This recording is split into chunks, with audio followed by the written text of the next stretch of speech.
All right, welcome.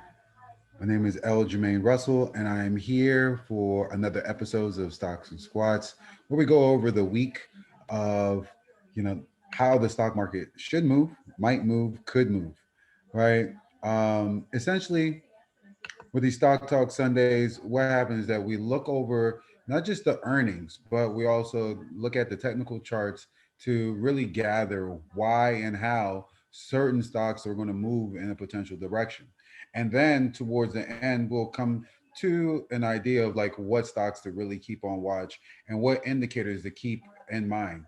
Right. So, as always, don't chase the money. You're chasing the process. Right now is really all about developing a strong process in that you can consistently make profit on. One where it's, you can find either breakout charts or breakdown charts. If you're looking to buy the bullish, upside, you buy it on the upside by finding the breakout. If you're looking to, short a stock and you're looking for that, defining factor, you start looking for maybe, strong red candlesticks that are testing support. Then you can might find a breakdown in that type of pattern. But it's finding finding the process that allows you to be consistent. And the more and more consistent you are with this process, the better you become with it. So, oh, don't chase money. You're looking for the process. So last week we kind of went over this whole ODA loop, and in the ODA loop we wanted to make sure that we just take in outside information, synthesize it into something that we can be able to use right here, right now, and then have an idea to decide what you want to do with that newly processed information before you act upon it. All right. So, in order to do that, it's really going through test after test after test, like really trying to refine the process and identifying when, where you are in this type of cycle of processing information. So ODA loop is always really, really good just to just to give an idea of drawing in a large amount of information at one time and making yourself readily available to make an active or conscious decision with the process that you're applying.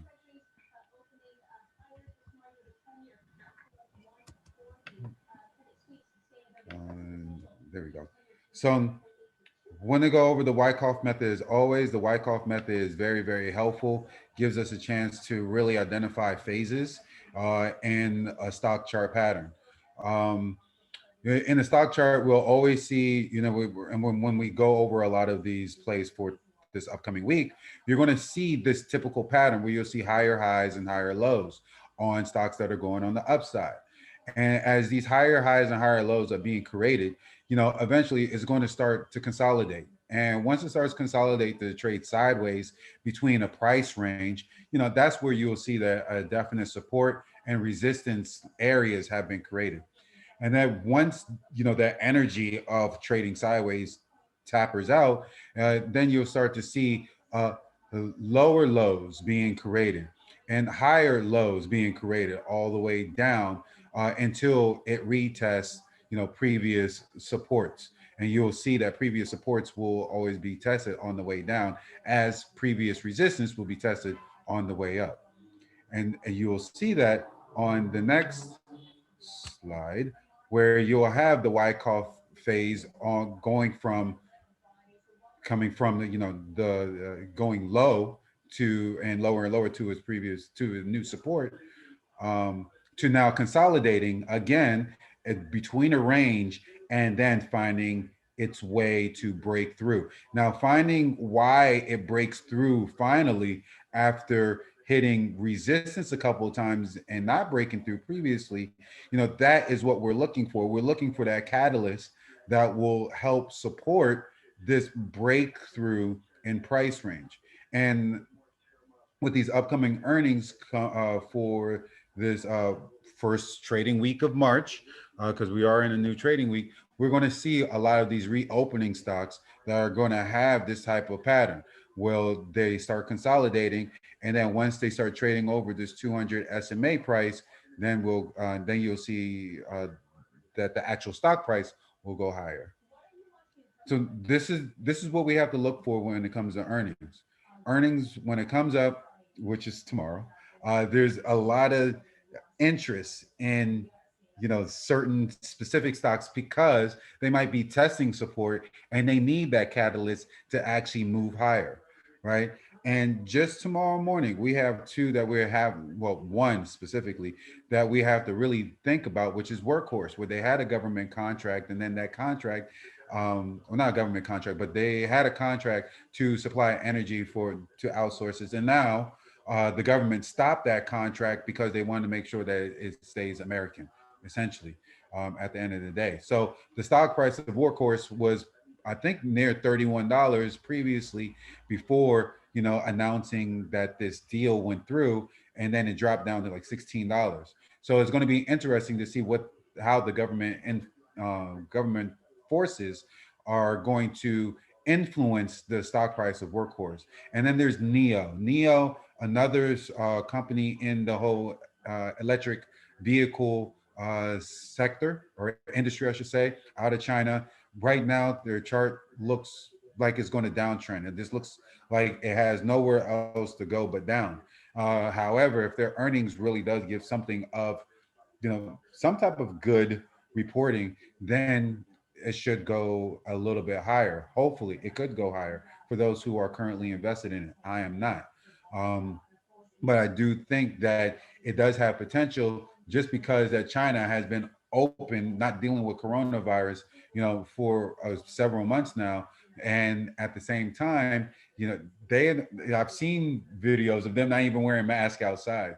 So if they're still going outside, that means that they're probably buying cars right now with the booming economy that's happening in China at the same time. Then we also have some virus news that might be coming out with a couple of pharmaceutical companies. We already know about J&J that they are able to give this emergency. They're able to give an emergency dose of their vaccine. So J&J might be moving up a little bit higher. But we also, I haven't seen one. What's up? how you doing? So we also have to think about Novavax. Novavax is in there. INO, which is a relatively low float, but not really heavily shorted. It could go higher. So we know that the vaccine space can be influenced by J&J, since since there would be more vaccines readily available. And then there's Clover Health. And Sego, it's an IG play. If people who are interested in IG, they might be interested in this company as well. I can't say that I'm a huge fan of waiting to see what IG or 5G is going to do, in the next 2 or 3 years. But the baseline has been developing now, and because that's been happening, this makes it a good type of investment to get in early in with the 5G. Then there's also some type of retailers. We're kind of finishing it off. We have Kohl's, Nordstrom, Abercrombie and Fitch. I think that Guess, no, Gap. Gap is coming out with earnings on Thursday. So we start to look for a common theme with earnings for the week. And we know that there's going to be some vaccines. We know there's going to be a lot of reopening plays just because people want to be outside. So who's to say that those who have been able to buy clothing and store it in their closet are not going to take this opportunity to start wearing these clothes and buying more clothes, I should say, and then start to going out on their trips, like on cruise lines, Carnival, things of that nature. So that's what I would have to say about just earnings. We're going to next go to the actual chart. chart and really start analyzing some of these companies for this upcoming week. But I know I've said a lot thus far. Does anybody have any questions um, before we start chugging away and plucking at how to earn on these companies?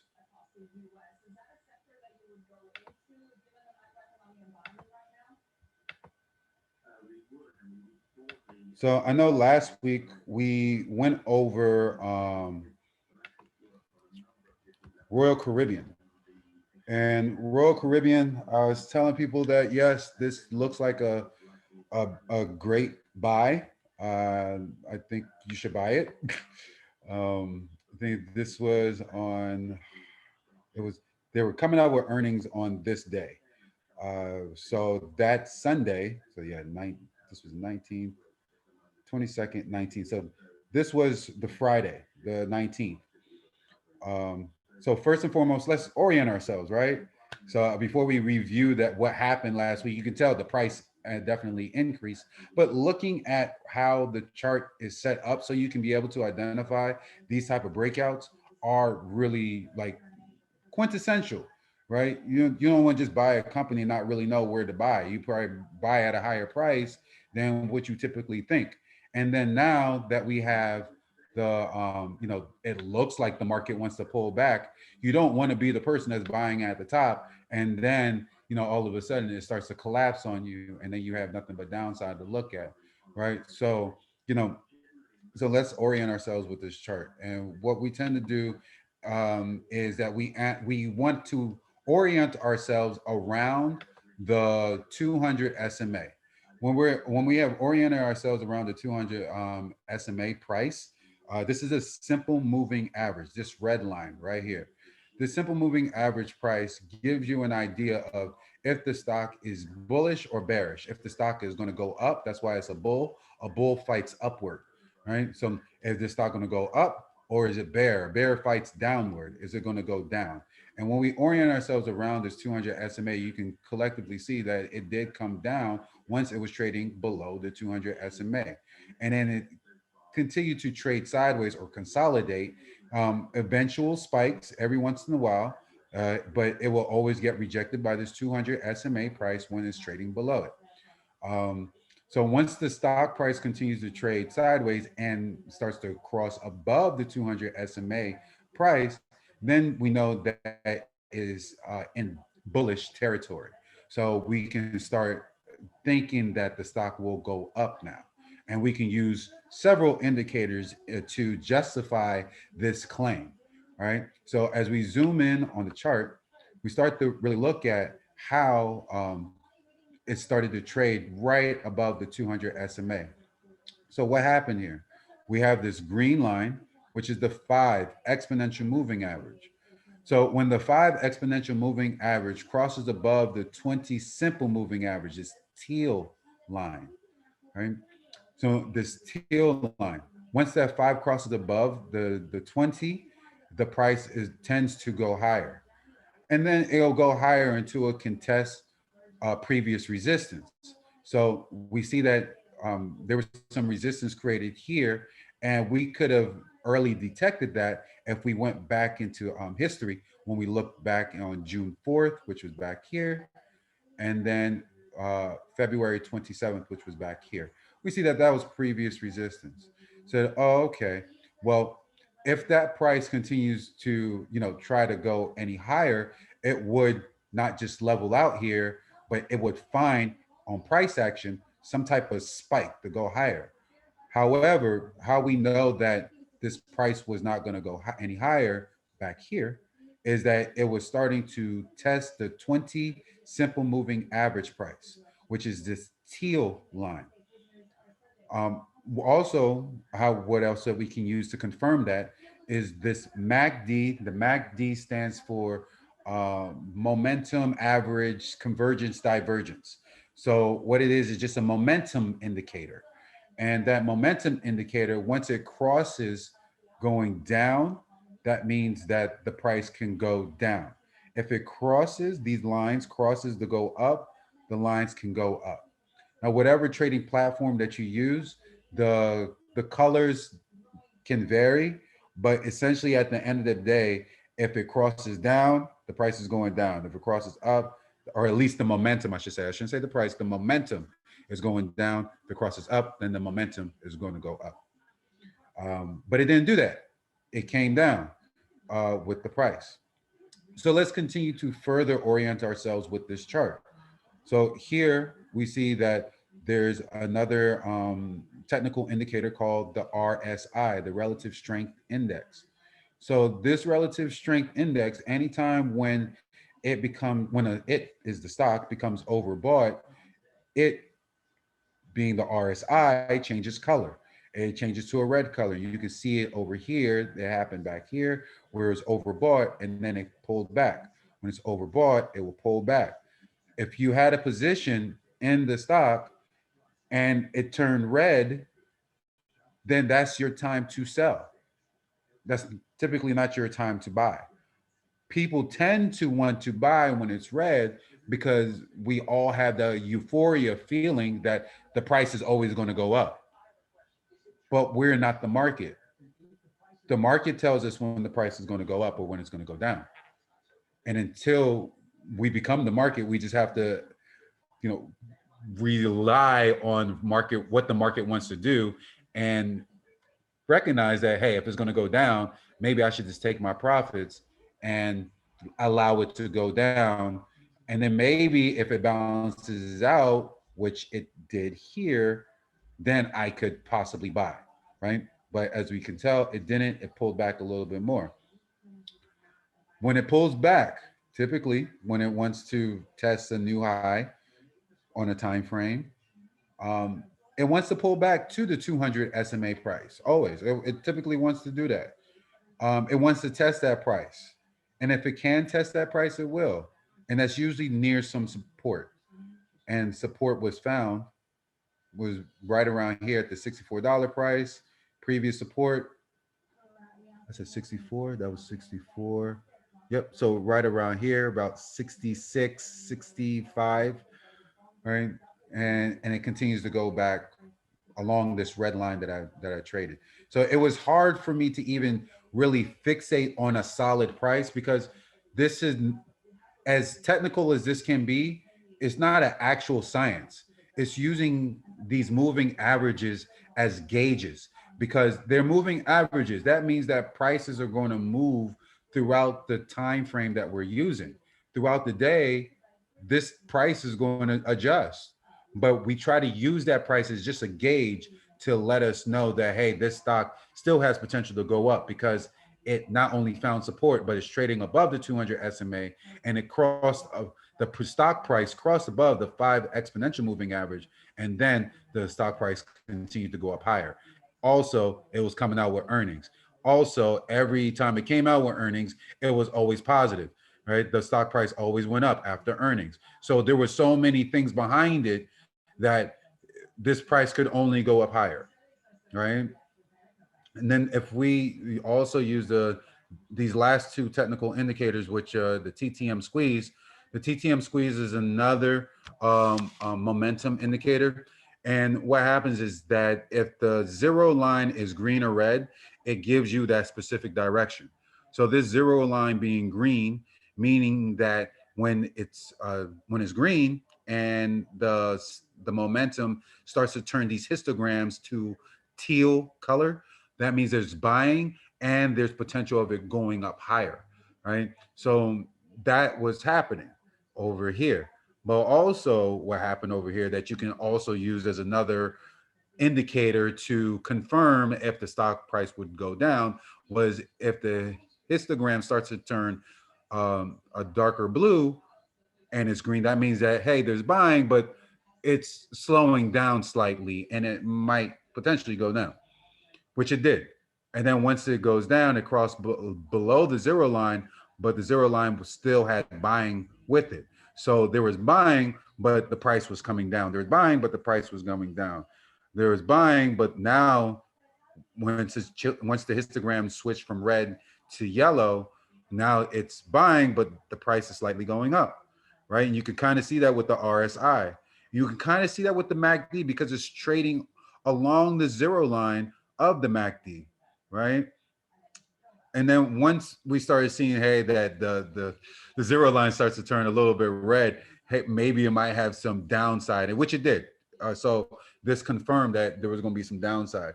But we'll also, once again, how did we confirm that this stock had some more upside?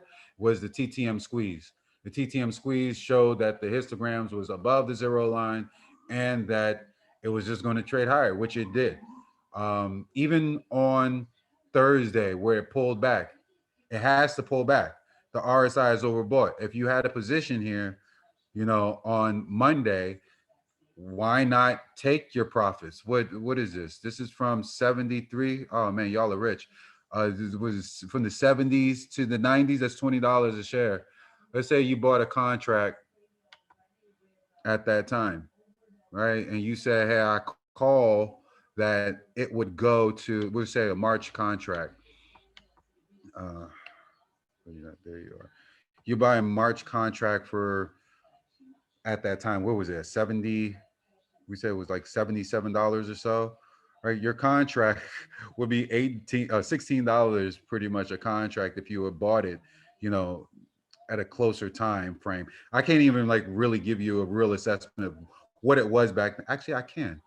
I lied. Let's go back. We said that the price was on that day, and then I want to move on from this chart because I don't want to keep on harping on how you use these indicators to help you find the momentum that will drive the stock that you're looking at, right? And so I don't want to harp on it, but I just want to see. This was on, when we talked about it, it was on the 19th, right? So the 19th, it was around $76, $78. All right. So we said that we'll get in on this day. Let's say that you got in maybe at $80, and you say, okay, I want to call $80 that it will go to $90, right? So we said, okay, at the time, $80 a share or $8 a contract. Let's just take the actual chart of the contract so you can see for yourself where it was on the 19th versus where it is today. Hey, this was a different contract. Cause I sold that one, gamble. Which that whole space is going to be good as well. Um,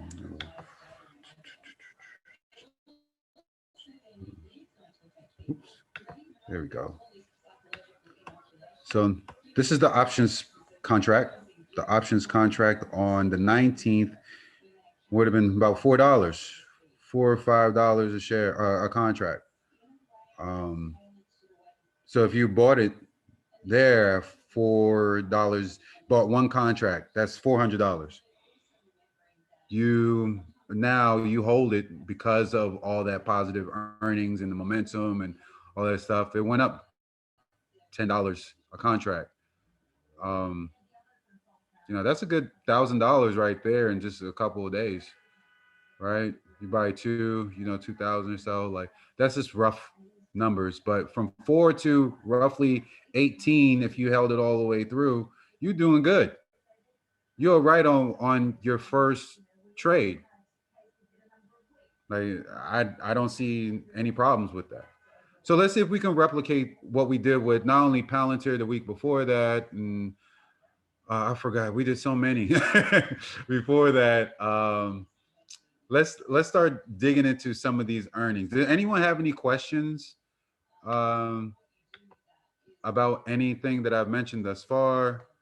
I know I talk a lot, so I just want to make sure that we can get everybody on the same page. And I also want to share with you some other people who are in the market that are really, really, really good and have some really good information, I should say. Crystal Fisher. She is a phenomenal trader. She actually mentions options a lot. She likes options as well. You can follow her on Instagram.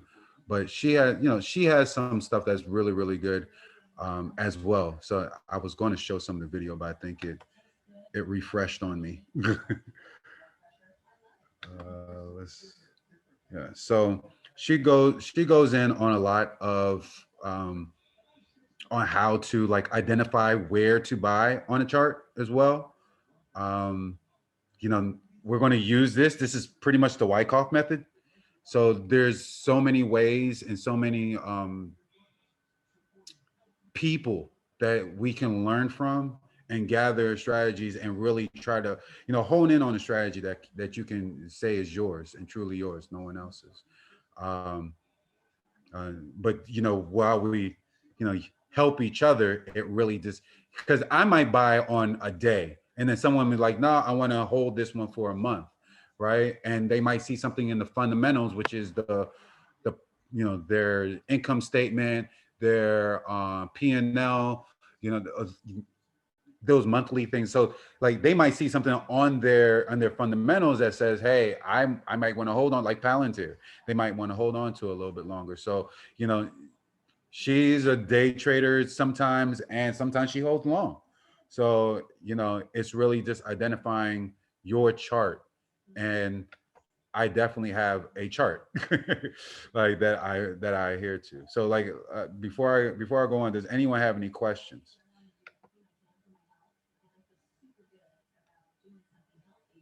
Hello, Jermaine. Hey, Hi, this is Eliza, Arising. how you Um, doing? I'm great. Thanks for allowing me to join. I had a few questions just for some. I have follow a lot of different people, and I know you've been really helpful with providing some information as well.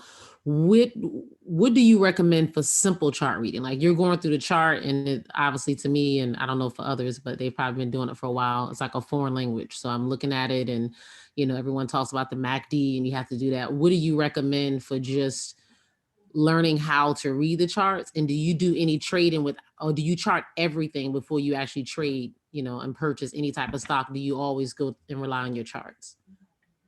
No, excellent question. Um, I rely on the charts, but to always keep it simple, that's 200 simple moving average, I believe is quintessential. Once you can identify that the 200 SMA, the stock price is now trading above the 200 SMA price, then you have a better chance for the stock to go higher. And now the technicals are just a means to help us identify where supply and demand is on on the chart. Because no matter what the news is, the supply and demand is always going to rule, right? Someone can come out with piss poor earnings, but supply and demand says that this stock price should go higher, which has happened. Or this stock has really great earnings, but supply and demand says no, we want to push this price down.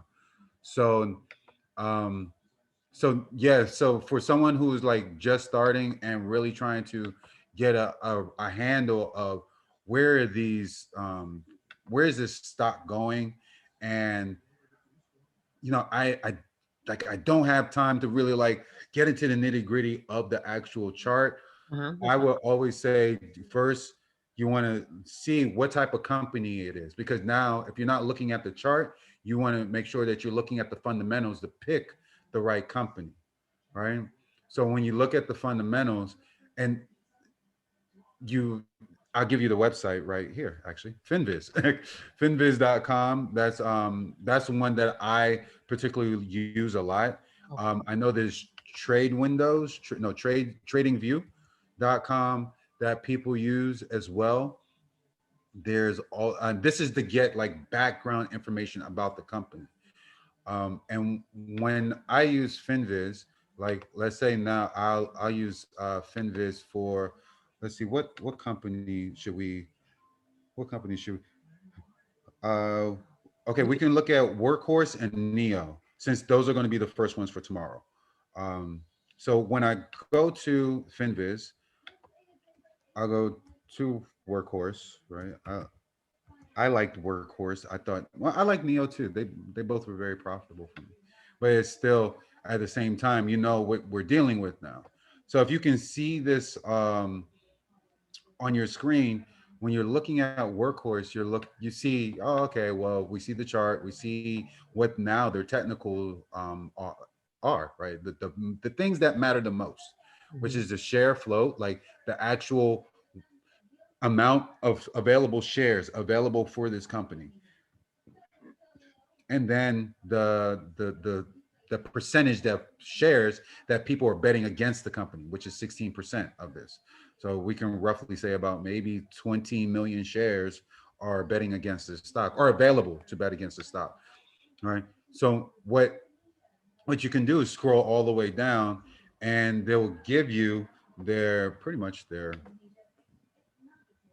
whole fundamentals right here, their balance sheet, their income statement, their cash flow.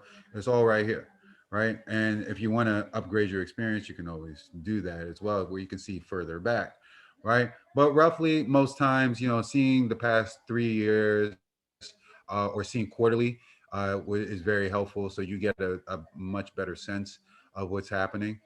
I particularly like cash flow.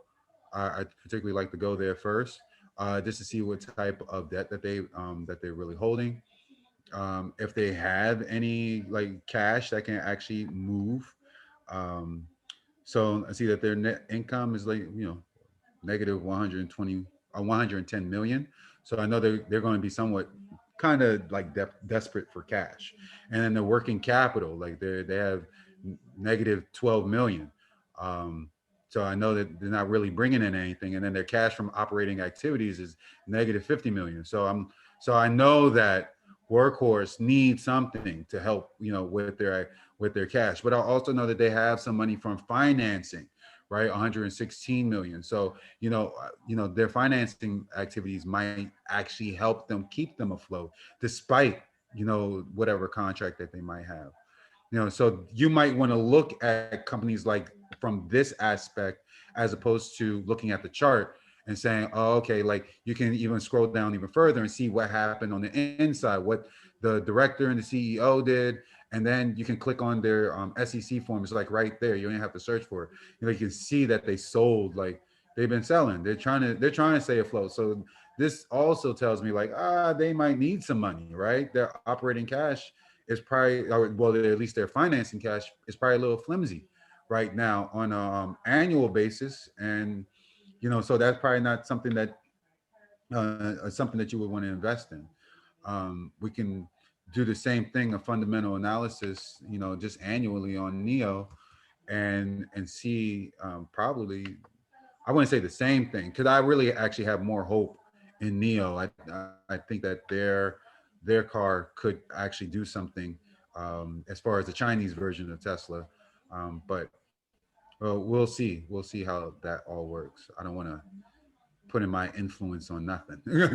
I just want the market to tell me what's going on. But their float size is 1 billion, right? So there's a lot more shares in here, right? So we know that this direction can go in any direction, especially with a 5% float, or 5% short float. 5% of this billion, uh, it's like what, 1 million, like not even 5 million, maybe. Like it's not a lot, but it's enough that can move. And if you don't have a lot of volume, then let's say, there might be a day where the volume is trading lower than its average, like it did on Friday. The price can go down, but those are some of the technical things. When we go to the fundamentals, you might want to really start thinking about, like, what are the analysts saying about it.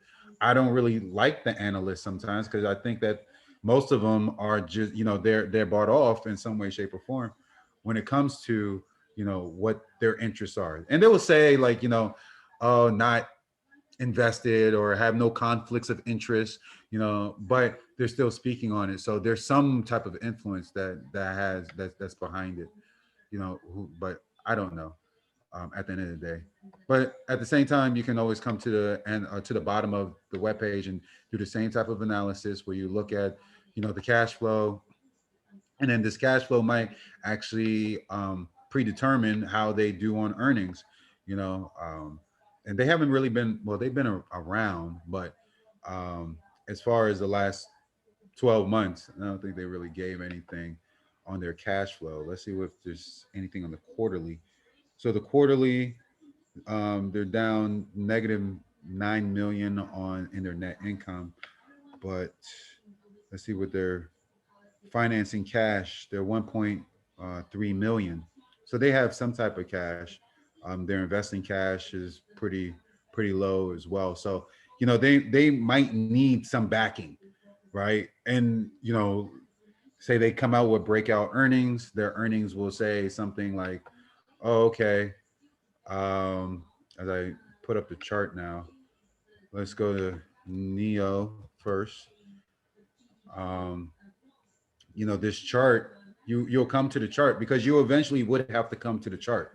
I think that if we are going to be investors in some way, shape, or form, learning to read the balance sheet, learning to read the income statement, and also learning to read the chart is like, if you play a sport, if you play basketball, doing a layup with your left hand, or dribbling with your left hand, throwing a football maybe with your left hand, kick a real football with your left foot, right foot, for my Caribbeans, West Indians, what's up? So that's so those are the things. So right here, I feel that Neo will come down to $41 a share. At least if I haven't really tested it already, it should be at 41, maybe $40. And that's because I'm seeing like previous support right here, right? Previous support. So if they come out with earnings and the price action demands that it goes down, it's going to test this $40 area and then go lower. And this is why we use these indicators to kind of even help us further, because as as explained, that 5 EMA, let's say that you strip everything else away and you say, you know what, I just want to hold on to two indicators, two moving averages. When the stock price is trading along these two moving indicators, then I feel a little bit better. I don't have to worry about so much. Then you probably want to hold on to the 5 exponential moving average and the 200 simple moving average, because we already know once the stock price is trading above the 200 SMA, it's going to be bullish. It's going to go up higher. And if it's trading above the 5 exponential moving average, we know the price is going to continue to go up higher, because that's what it does. When the stock price trades above the 5 exponential moving average, it always goes higher, right? Until it's overbought and it has to pull back. So those will be the two moving averages that I will hold tight to and say, okay, maybe I can build to adding other averages on so that I can work with tight windows with my prices.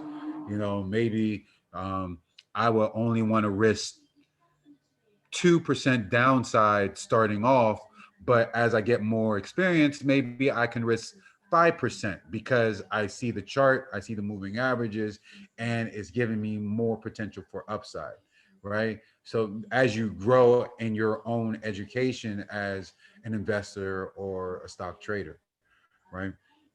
So that's with Neo. I don't, I would need the earnings to really say something really, really good for this to go up higher. I also tend to go to, the hour time chart, then to the minute time chart. And then from the minute, I go back to the hour time chart to go back to the day chart to see what price is the quote unquote perfect price, which you can't really time the market, but I want to get into a relatively good price. Um, so with here, we see that Neo, it found support at this 44.60 area. And if we go back in time, we see that, this 43.80, I guess, not exact, but, somewhere around there. Um, that price was kind of held. We see it tapped here, kind of tapped over here. It did a fake out breakdown and kind of held over here and over here. It broke down, but really came back up. And we can use the RSI to see that it was oversold, really oversold before it crossed on the MACD to go up higher, and then wanted to retest the 200 SMA. So you see, when the stock is below the 200 SMA, it stays there. it will get rejected, right? We've seen that on the Wyckoff method, right? This whole W looking formation, like it found the bounce right here, found the bounce right here, bounce right here, right? It's trading below the 200 SMA. We want this cross right here. We want the minute that it crosses that we have more indication that it will go higher, right? And that it did. Even the volatility of the stock, which is dealing with the options, was starting to increase on the hour chart until it just traded higher, right? And that's why I love the power of the 200 SMA, right? But this was based off of like positive earnings because every EV was moving off of positive earnings. So let's say that NEO tomorrow, it was just came back from being oversold.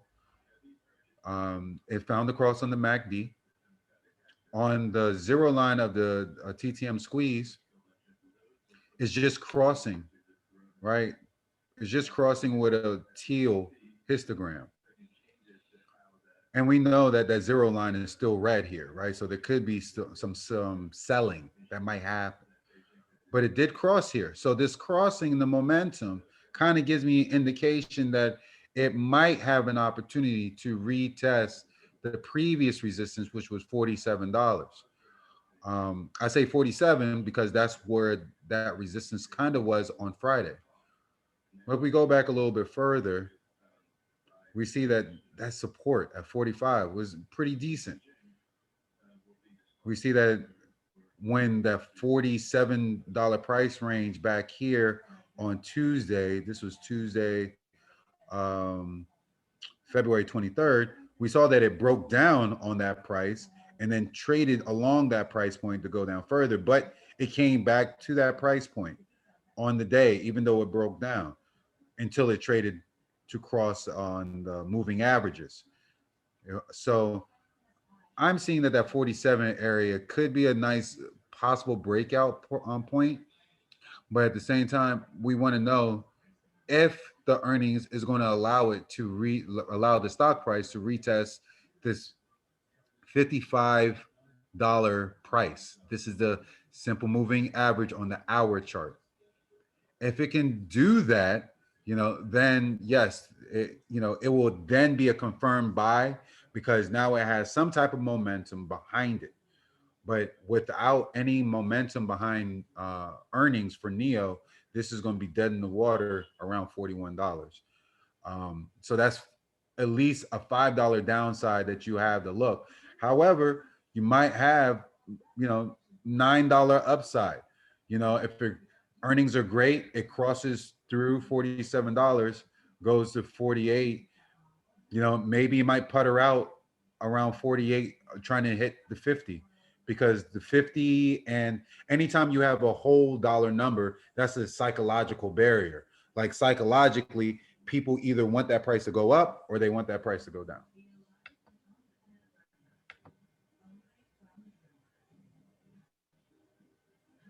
Yes, I can definitely do SRPT. That was requested, SRPT. So with SRPT, all right. So I know it's a therapeutics because it says that in the title, which is good. But so when it comes to biotech, they have earnings coming out. I see. Yes. So tomorrow after hours. So in any stock, just like I said last week and the week before, anytime when there's earnings, I will never ever buy. Only buy when the price action shows that it's positive. How would you know it's positive? Once again, you will see that there's an increase in volume pre-market. You will also see that there's some type of positive data suggesting that the price actually, their sales, or revenue, and stuff like that, are catalysts for it to go up higher. Sarepta Therapeutics, this gap down right here makes me nervous. I want to know what happened back then in January 7th. That's what I want to know. So before I even get into that, if this didn't happen, let's say this didn't happen at all. We didn't have this drop down of oof, $106. And we have this cross here forming where the moving averages are starting to cross with the 200 simple moving average on the hour chart. So by the hour, this could possibly go up higher before earnings is released. Now, tomorrow, remember it said after hours. So, they can have positive price action during the day. And during that day, this price action, because it is trading above the 5 EMA, that it could retest this 200 SMA price. The 5 EMA price is 86.64. It closed at 86.49 on the hour. So it could, right? It will probably more than likely bounce off this 85.55 price, bounce off of that, and then try to retest the higher price. But let's start to dig a little bit, right? Because we see that these moving averages are getting close, and this is what I like. I like seeing these little indicators. So we're gonna go to Finviz and check them out, see what they have to say when it comes to uh, their technicals. SRPT. So I believe it's a higher float. Oh no, not that high. Actually, 75 million. That's not bad. 8%. So this is generally around the same as FUBO. Around no game. Yeah, I think GameStop had around this float size as well. Um, but it didn't have that short float. That short float wasn't the same. Obviously, it was more than the actual float itself. But 8%, that's not bad. We could say that's roughly 7 million shares that are betting against the stock. Analysts downgrading the stock. Like once again, analysts manipulate stuff all the time. They downgraded from buy to neutral. Um, Announcements induce grants. So they have a listing rule. So I think they have to keep their price probably at a certain price. What's going on here? So for them, they're saying that they're a leader in rare diseases. They're granted employees aggregate 1,820 shares of common stock, aggregate 680 restricted shares. The options have the price of $87. So what's going on at $87 on February 26? 1/4 of the shares underlying each employee's option will vest on the 1 year anniversary of the grant date, and therefore 1/48 of the shares underlying of each employee's option will vest. What are they diluting shares? What's going on here? Huh. That seems very interesting already. I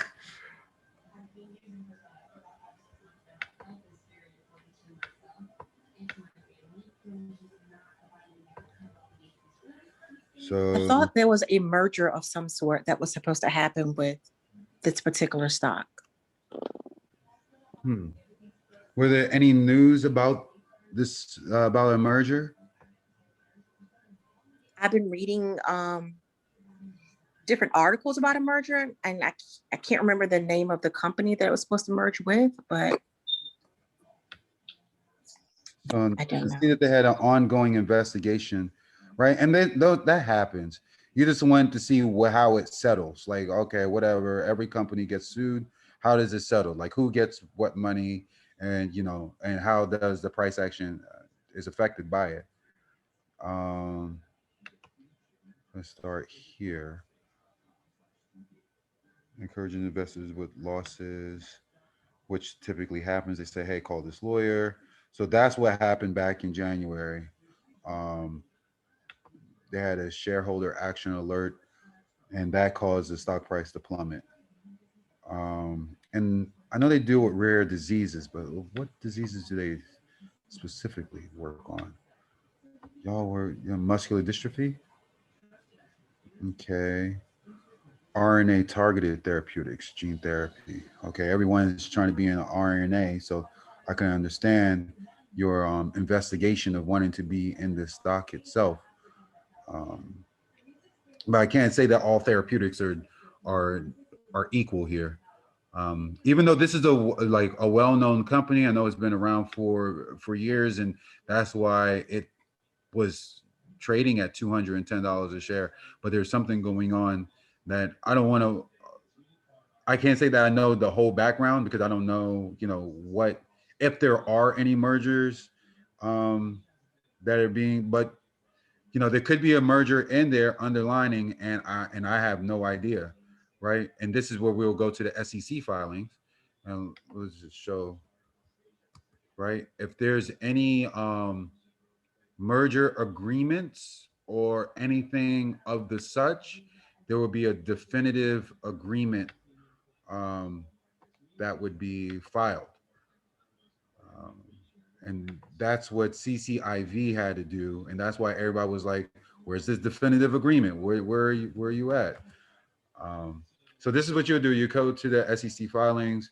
The last filing was back in 2016. What do we have here on FinViz? What did they say? The last filing was when it came to the finances. December 14th. That's where, you had the financial officer. Oops, not that one. Sold off some shares. So let's see what happens in this 13G acquisition.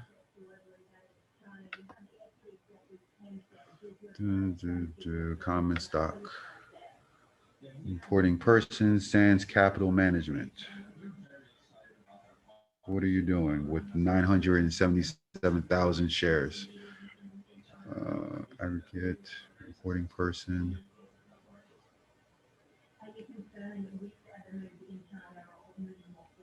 Investor advisor in accordance with this section. So someone is doing something with their shares. I see provide the following information regarding the aggregate number and percentage of the class securities of the issuer identified item. So they're owning like only 1.2% of these shares. But what is Sands Capital? What price are they buying at? So that part, I'm not, I don't know like what they could or could not be doing, but there is some recent activity that is happening here. So this would be, for your own edification, this would be even further, research and trying to figure out, like really digging through these filings and trying to figure out like what is going on here. Like, there's a statement of acquisition here. So these 13 Gs are popping up. So there is something brewing since the beginning of February. So yeah, I don't see why, looking at this before earnings isn't a good idea.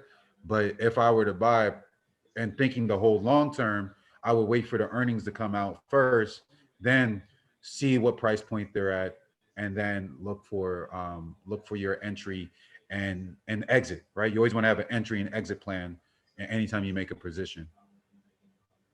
But I think this is good. This is a good start. Just being downgraded back in January, this sucks right here. Because other than that, is once it's trading with the 200 SMA, it looks really good. It looks like something that, I would look at once the market opens. So they can, if they have anything with their earnings that says anything about what happened back here, that might be good. That might be even a better look for the company. So yeah, relatively low. I wonder if this was on Reddit at all, because the float is not that huge. So, that was a good find. However you found it, because I know Reddit has been floating stuff around as well. Are there any other stocks that people have. Like there's quite a few that I know that I would like to share that that I felt like, you know, through my scanner, like kind of like this nitpicking and being in my Virgo ways of trying to find the best breakouts. So like if there are any other companies, please mention them. Definitely looking at Groupon. Groupon has this nice breakout. It's not on earnings. It's not on the earnings list at all, which kind of sucks because I want some momentum, but it is coming up. No, I lied. I think it came out with earnings on Friday. Yeah, I lied. So this is a stock that has earnings as momentum. I think I'm confusing it with another company. It has a strong green candlestick. You know, so these are the things that I kind of look for when it comes to finding upside, right? Big thing here, right? It already crossed above the 200 SMA. It had positive earnings last time. How do we say positive earnings? Positive earnings means that they can say, hey, you know, our earnings per share didn't meet, you know, what Wall Street says, but the stock price still trades higher. That's what positive earnings. That's the true definition of positive earnings. And then it traded above the 200 SMA, right? And it traded above the 5 EMA as well. So this was a nice little run, particularly that even the RSI was suggesting that, hey, maybe you could sell at any given time. But you know, technically, all these technical patterns here, and I'm about to show you a SPAC that has something very similar to this. You know, these technical patterns kind of show you that it has more upside, right? Because it's still trading above the 5 EMA, you know? So I am probably like I sell too soon, right? I will sell a stock, get my my profits, and then call it a day, right? But I tend to sell like $5 and $10 too soon. Oh, I'm so sorry. I thought I switched back. Thank you so much. So this is Groupon, right? And like I said, it's trading above the 200 SMA, and it had earnings. This is the true definition of positive price action. What after the earnings was released, it traded positively, right? So that's positive price action after earnings, and it traded above the 5 EMA the whole time. It was overbought on the RSI. These technical patterns here, I'm going to show you with the SPAC, where you have strong green candlestick trading above the 5 EMA, and the previous resistance looks like it wants to be broken, right? And that's what happened here. Traded sideways, bullish engulfing pattern, goes up higher the very next day. This is also another pattern that you'll probably get very familiar with. After a strong green day, it might trade sideways. This is what I'm actually expecting to happen tomorrow. I'm expecting that it will spike up and then pull back and then give us this like trading sideways candlestick. I'm kind of expecting that, right? But I know that when a stock has a strong first green candlestick like this, and it's based off of earnings, and it just traded above the 200 SMA, and it's not over. Oh, I'm sorry, and it's not overbought, and the MACD is over the zero line, and it's trading above the zero line on the TTM squeeze, and the implied volatility is lower than the historical volatility, which is an options indicator.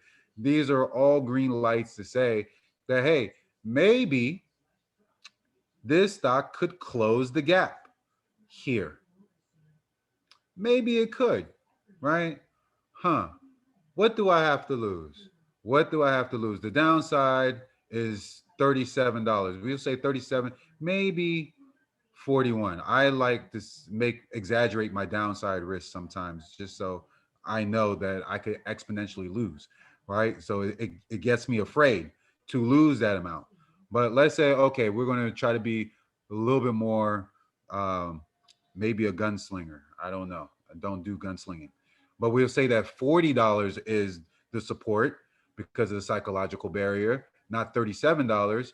and we say that, hey, maybe if it holds that $40, I'll buy it at 40, right? I'll buy $40 calls there, and then maybe in the money calls, right? And then maybe it'll retest this $43. At least you're buying on some type of support. You know that $40 is, you know, right back here. This was 40, around $40, maybe $40.50, right? Same thing around here, $40, $40. We go back here where that gap happened, where it like topped out, it was around $40 and 40 cents, right? So we know that $40 could be probably a more reasonable downside. So we say, okay, right now it's trading at $43. We see that there's some support here at $40, 40. Okay, hold support at 40. Maybe I get in at $41, maybe $50, $40.50. Get in around there. Retest 43.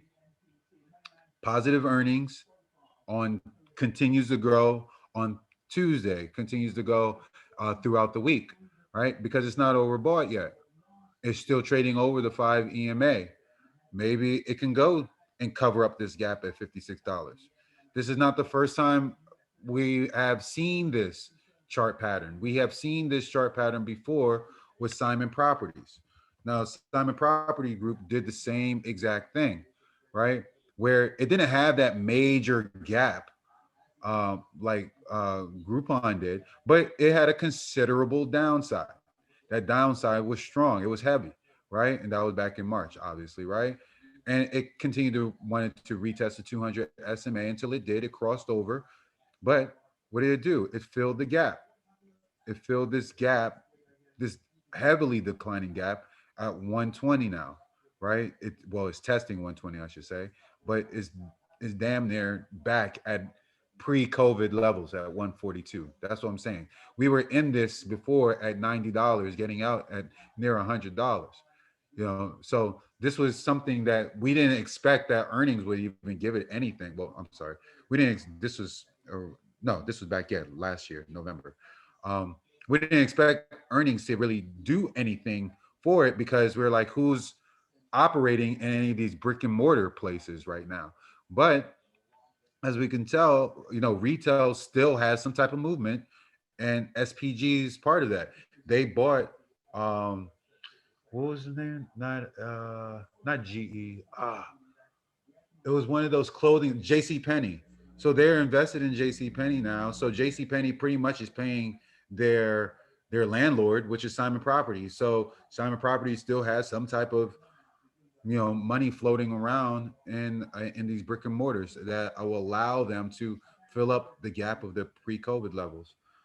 So when we're dealing with something like Groupon, you know, we have we, huh, G. Did I spell that right?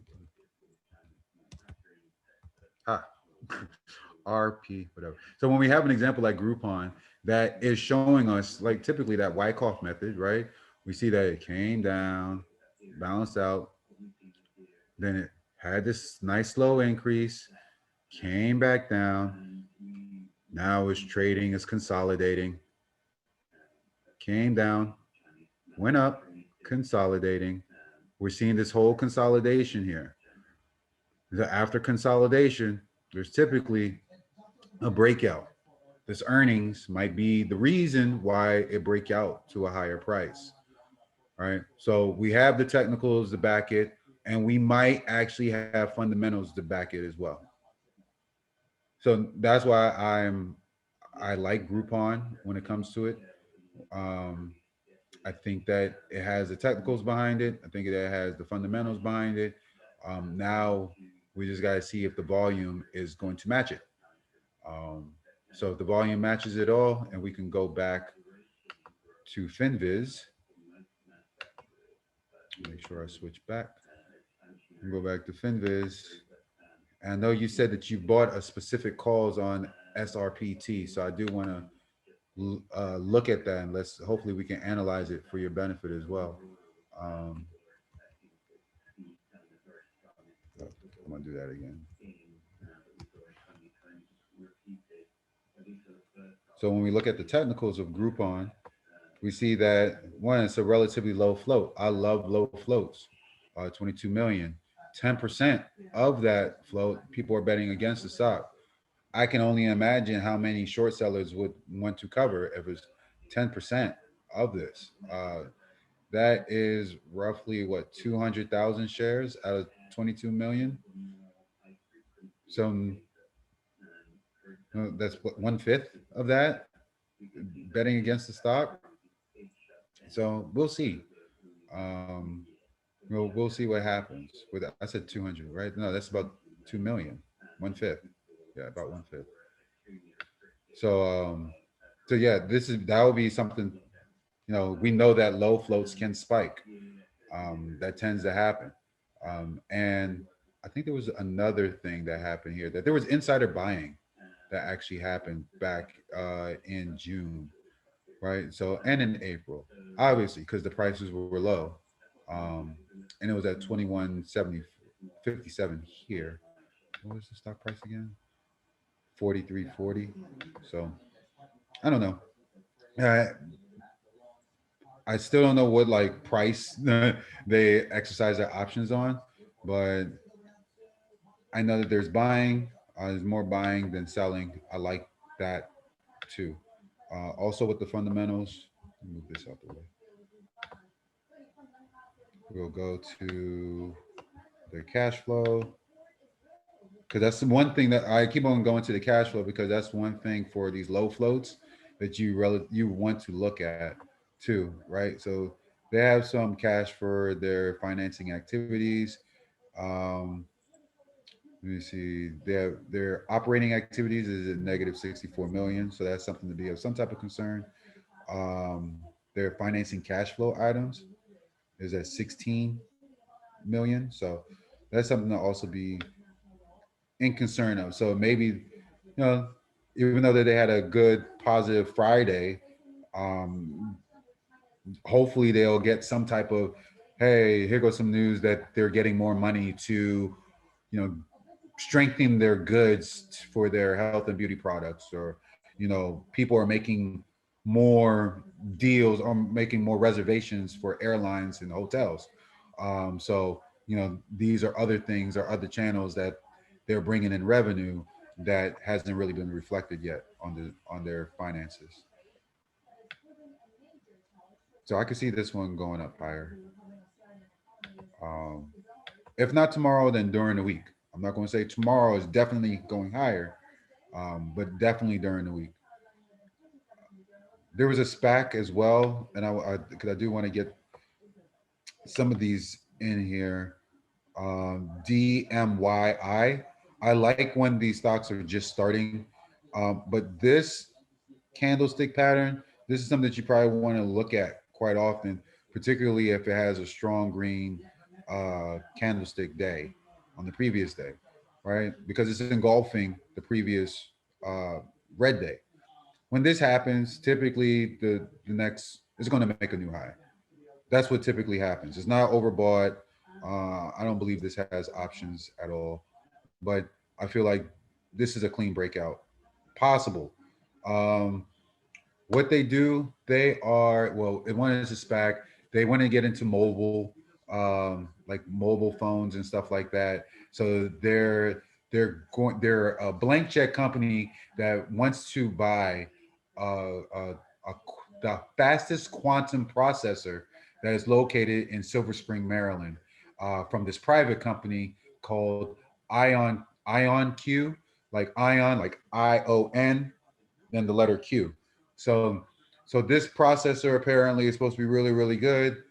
I don't know how good it is. I love physics, but I also love the physics of knowing that this can bring in velocity into anyone's income, anyone's profit loss chart. So I would think that this has some opportunity if Bill Gates is getting into it. If there was Bill Gates, not Berkshire. There was two other major companies that are getting into it, and I was like, oh wow, this is quite interesting. This is probably something that just to have on watch. I'm not saying that it will go up. I'm just saying that the technicals are behind it and could potentially go higher. This is DMYI. I can't believe I don't remember why or who the company was, but it was like a profitable or notable company. I'm pretty sure you've all heard of them before if I mention the name once I get it all together here. It wasn't just Bill Gates. It was Quantum. Oh, Silver Lake. Silver Lake is another investment firm that they put their money. They're like what's her name, Kathy, um, you know, the Kathy woman. Wow, I can't remember everybody's name today. I must be tired, but Kathy Woods. So they're like Kathy Woods. They like to invest in these nice tech companies. So this is one that doesn't surprise me that they're actually kind of want to get invested with them as well. So Ion Q, and that's the Ion is a quantum company. Amazon Web Services. There it is. I knew it was going to come to me. So Amazon Web Services as well. They're the other company that wants to invest in Ion Q. So there might be a merger, or not might be. There will be a merger of DMYI with Ion private company Ion Q, bringing this into the market and allowing possible upside in this stock. That's another low float. So maybe it might go higher. But I would just say just keep it on your radar for the week. A lot of the stuff that I have highlighted on the left side are stocks that I believe that can go up higher. If you're looking for a low price stock, that's OTC. This is a weed play, GMPW. I didn't really get a chance to look into their backings, but as you can tell, these are clear breakout levels here where the previous resistance is about to get retested. You see that there's a support, heavy support here around 24 cents. So just know when you buying any OTC that it would cost. So this one would cost about $7 to do the transaction, but that's the open and close. But if you buy enough shares, it could possibly go up higher and retest 67 cents and probably even go to $1, knowing how weed stocks have been moving. Um, let's see if there's anyone have any questions? Questions? Can you look at Flux, FLUX? FULX? Yeah.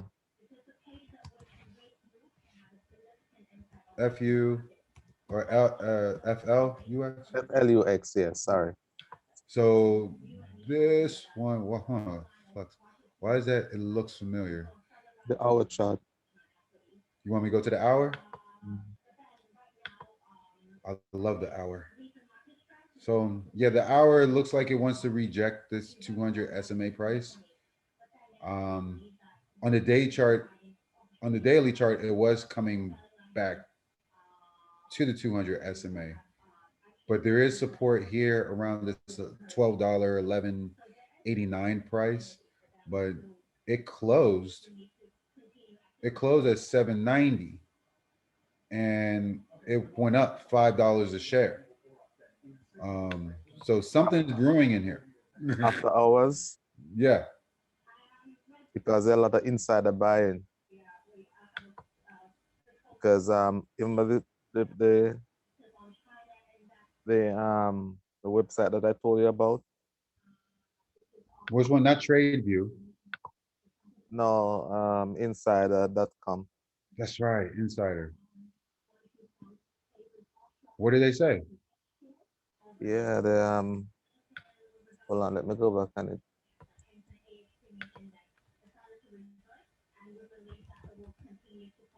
This looks like a real energy company. I'm trying to filter through. With Flux, it's a nice low float, 8 million. Yeah,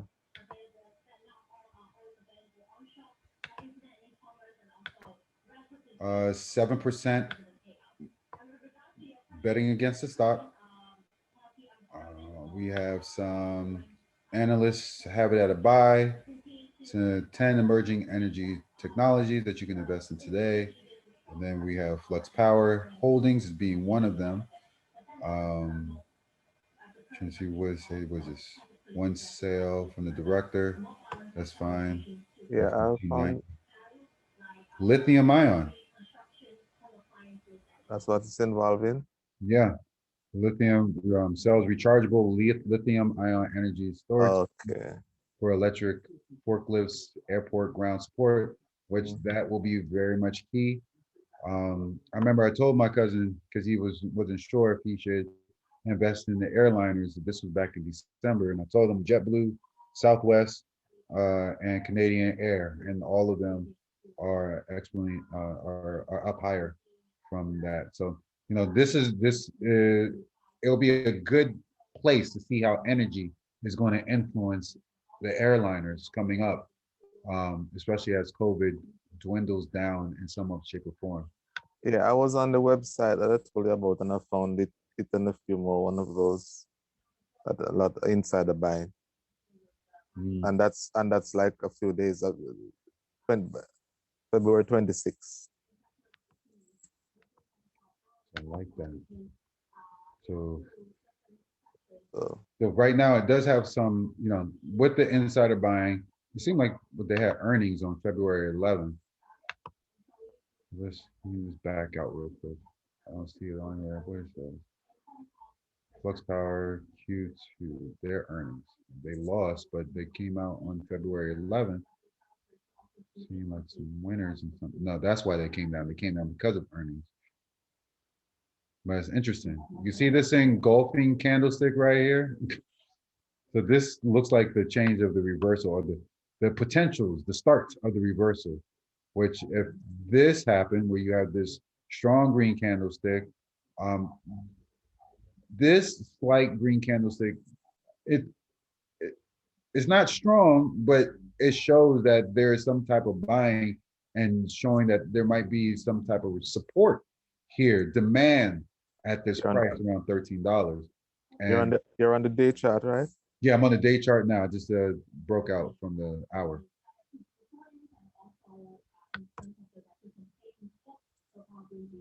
And since the after hours, oops, I put on the 30-minute, put on the hour. Oops, too fast.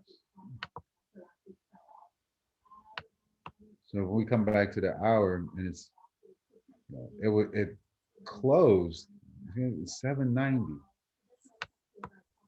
But here, this was 3 p.m. So I'm trying to figure out how it closed at 790. But at 3 p.m., it was still trading at 1290. Maybe that's $13 area. But either way, that $13 is definitely demand price. And I can see everything is turning up, right? We have the MACD right here. We have the cross first and foremost on the 5 exponential moving average. That helps. That's a clear sign on the moving averages, which makes it even clearer is when the moving average crosses right here and is crossing going towards the 0 line. That is, just as important. As I zoom out and then zoom back in, because as we see, it did pull back and it was oversold at one point. So that's how we can get that clear identification that this $12 really is a support price. And even if we go back over here, 12.45 was still around that range of near support. So it's trying to test that to go to 13. Like I said, with it crossed here. It's coming off the lows from the MACD on the RSI, and it's trying to go to being overbought. And on the TTM squeeze, is coming to the 0 line. The histograms are getting smaller. The yellow histograms are getting smaller from selling to now pulling up buying. So, I can see it at least coming to $14. It's something you can put on your watch list. For sure. Yeah. That's at least $1 upside that you can get. at least, right? If we did That the, material, is China have the most. China is the country that have the most of it for the batteries, and if the society gonna transfer into the EV battery electrical vehicles, then they're gonna need a lot of that material. So any other company that can produce that kind of material, you know, gonna spike, because you know they constantly have the problem with China. absolutely, Yeah. that China problem. So that is why they're buying back all of the cell phones and the all, you know, those batteries that you use in drill, that those chargeable batteries that you use in drill, the materials out of them. Oh, yeah, the natural resources like Yeah, CLL. you have this company here, a RWT, buying back all of those things, all the batteries and all of those, to get the lithium in there that they can sell it back at a good price. Yeah, I bought an option on it last week and it went up good. It's just because the market went down, why it came back down. true. True. RWT. Yep, that's what we're looking at right now. Hold on. Yeah. I'm sharing. I'm sharing. Yeah, I don't want to fall into that trap again. Not sharing. This is, yeah, it was consolidating sideways and everything, and it's starting to break out. This is that point. And the resistance is 1790. So it have a long way to go. Yeah.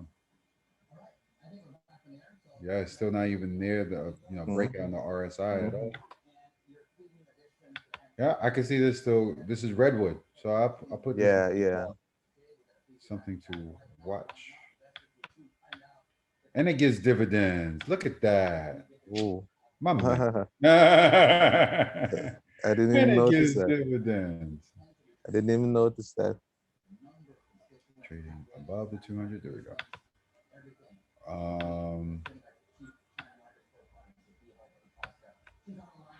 That was RVXT. RX. Shit, what was that? RWT. RWT. That's right. Yeah.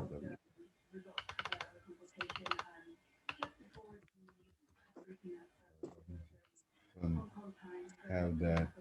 I'm trying to think now.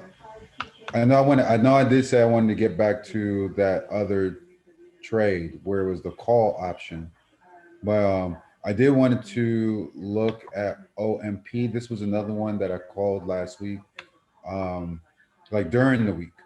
And the only reason why I wanted to bring it out is that I didn't even buy into it. I knew that the market was down. I was doing a lot more like reading and watching and seeing what was going on. But at the same time, this was a low float. Um, this is that bullish engulfing indicator that we talk about so much. You got a green candlestick.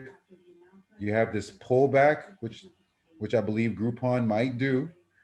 And then the very next day, because it closed above the 5 EMA, you can get a strong green candlestick. And then the very next day can give you an even stronger green candlestick. So now whoever was in it, if I bought it on the day that I first saw it, which was here waiting for earnings, I would be thinking about selling this now on the year chart, but it could still go higher because it had positive earnings. So, this is the part where people tend to, we tend to get greedy, right? So I go onto the hour chart and see, and that's why I like the hour chart a little bit more because it gives you the inside between the numbers. When the market closes, you don't see that it's overbought on the hour chart like that deep of being overbought. But on the daily chart, you see that it was overbought, but not that much. You're like, oh, it's not that much overbought, right? But and the last times that it was overbought, it was just slight overbought before it got snapped back, right? So it did that. There was only one time that it didn't do that, and it made an all-time high. It's not near its all-time high, but because it had positive earnings, it could pull back, giving more run, more opportunity. So this is Oasis Petroleum. So, you know, I don't know how well energy or the oil will continue to run, but it looks like it has some opportunity to do something. Well, all it started out good tonight because the market is up, you know. The oil market it has been up. Yeah, the oil market is up and the regular market is up over over $3. Oh, you're talking about right now? Yeah, the Dow futures are up. Yes. Yeah, they're up. So for everyone, just in case you're not familiar with this on the market, we have the Dow, right? And the Dow measures pretty much the 30 most profitable companies, and as it moves, we know that it does move when the market is closed as well. The market is closed, but we have the Dow futures that suggest that the market is going to be green tomorrow. Um, Now we mentioned that how to identify like market turns. This looks like a market turn. This looks like where the Dow wants to retest 30,000.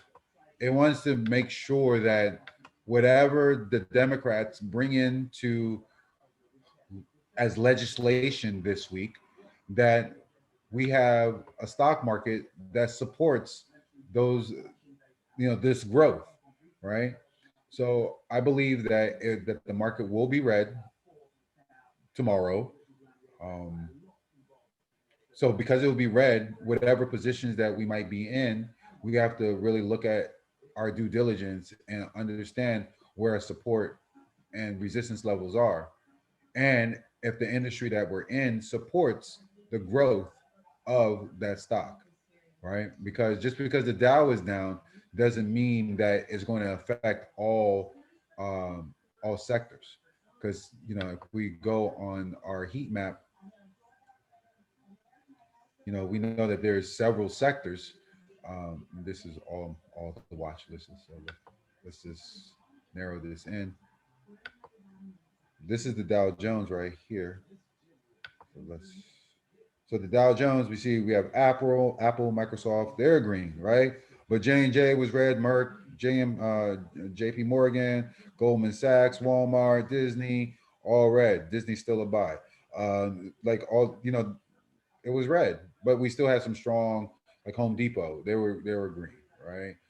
United Health Group, they were green. So we had some, info, a little bit of healthcare, consumer discretionary, that kind of kept the market balanced. So even though the Dow Jones might be red tomorrow, does not necessarily mean that everything is going to be red as well.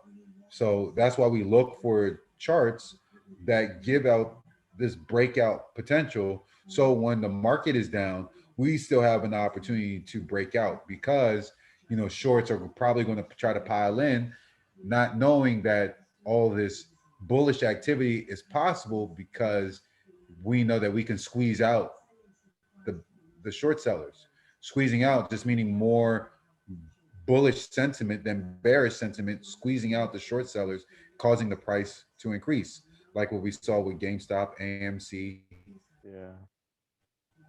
Overstock, all those companies. So I am anticipating a red day tomorrow. But at the same time, we have these after the companies market that go higher.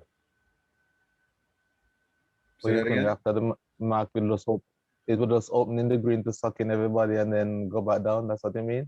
Yeah, like I think that it can do the rebounds that it's done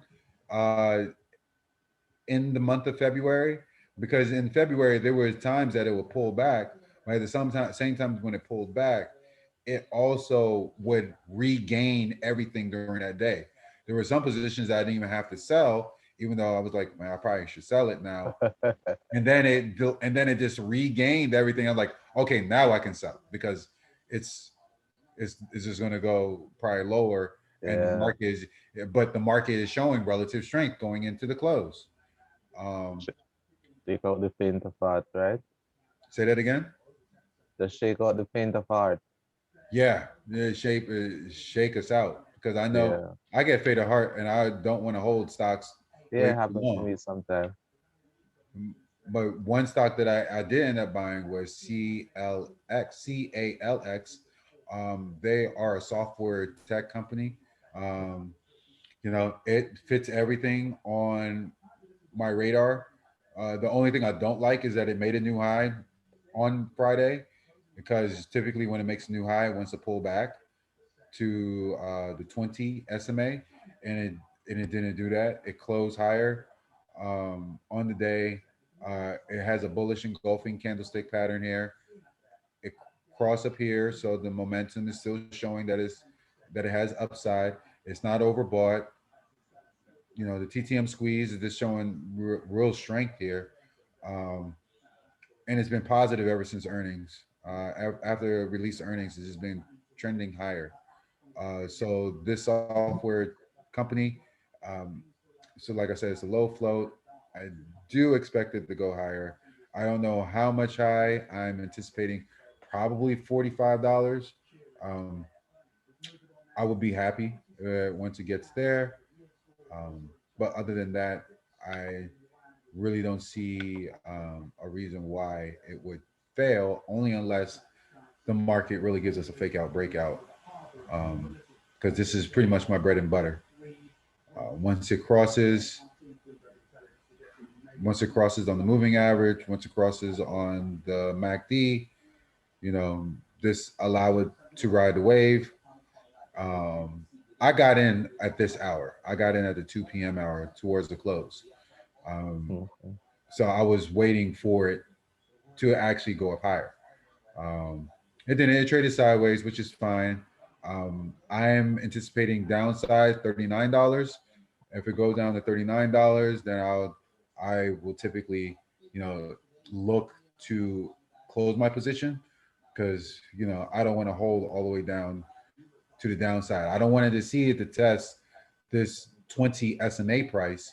It tests the 20 SMA price, and then it goes lower to test the 200 SMA price, which could happen after trading a high. So that's how I limit my downside risk. I look at that 20 SMA and I say, look, if it starts testing that, then I need to get out. On what time frame? On the hour time frame. Okay. On the hour time frame. So I'll look at it from on the hour time frame, go on to the minute, see how relatively close it is to that price. So right now we already see it's at 39.51 on the minute time frame. So I'm gonna go to the actual 2 minute, 5 days, just to break down this chart so you can see. So on the 2 minute, 5 days, we see that one, it's coming down to the 200 SMA price. The MACD is showing that it's showing some relative weakness, but it's trading along the x-axis. It just crossed it, trading along it, so it's not doing anything crazy. And then we also have that there's some type of upside buying, some type of momentum strength on this time frame. As long as it holds above this 200 SMA, I'll be fine. Like, once again, if it starts coming down to 39 and testing that, I can really expect it to go down to 38 and even down to 38.20 if possible. So I definitely don't want to experience that downside. I wouldn't mind it seeing 39.20 bouncing off of that price and then going higher, just to show that there's more relative strength there, right? But once it starts to go below $39, then I will just cut my loss. Especially if there are other indicators like, oh, this is trading this time frame, the hour time frame. Hold on. And the hour time frame are testing the 200 SMA or the 20 SMA to test the 200 SMA. If it definitely starts, I'm out already by the time it hits 39. If it starts definitely crossing below the 20 SMA, then there was no real reason for me to even look to get back in, because now it can definitely test the 200 SMA price, which it did previously when it made a new high here. It tried pulling back to this 200 SMA price, but it did spike up. It did that every time. it's done that every time thus far, right? Where it would test a high and then pull back to the 200 SMA, come back up. Test a high, pull back to the 200 SMA, go back up. So now that it's in this consolidation range, and it's looking to break out above it, which it did from this 38, 39 price point right here, the potential of it going higher and me catching, it at $42, maybe $43 a share to sell at might be, a good run, $2 or $3 on the upside versus 50 cents on the downside.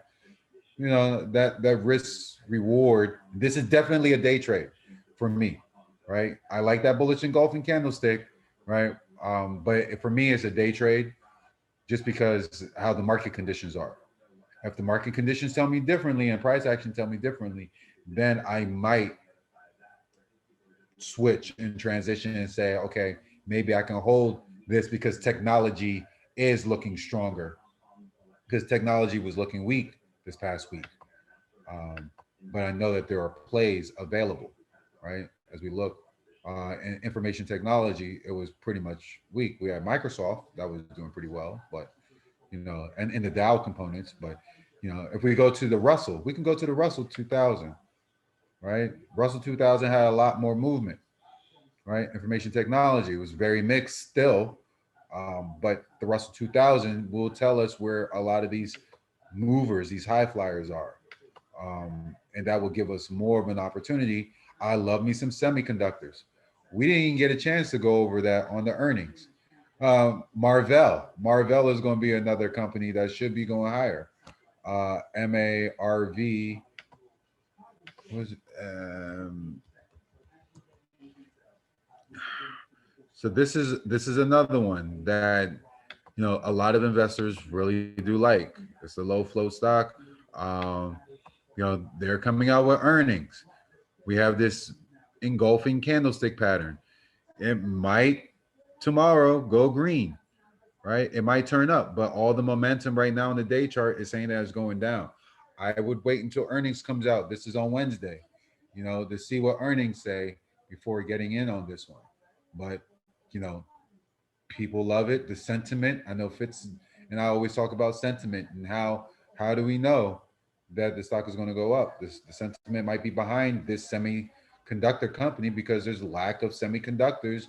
And now Marvell is like, hey, we have semiconductors, not only for your smartphones and for your laptops, but also for cars, because that is where the big lack is right now. I know GM was suffering from that, trying to find semiconductors. So if they start finding semiconductors, best believe this $50 support price area is going to be held, and GM will go higher. That will be that. If you're still looking in the EV space and you're disappointed with NIO because NIO didn't give you jack when they came out with earnings tomorrow morning, or was it afternoon or morning? Right, it was afternoon. Yeah, it was Workhorse that was in the morning. Sorry. So those are going to be something to look at. So I know she mentioned.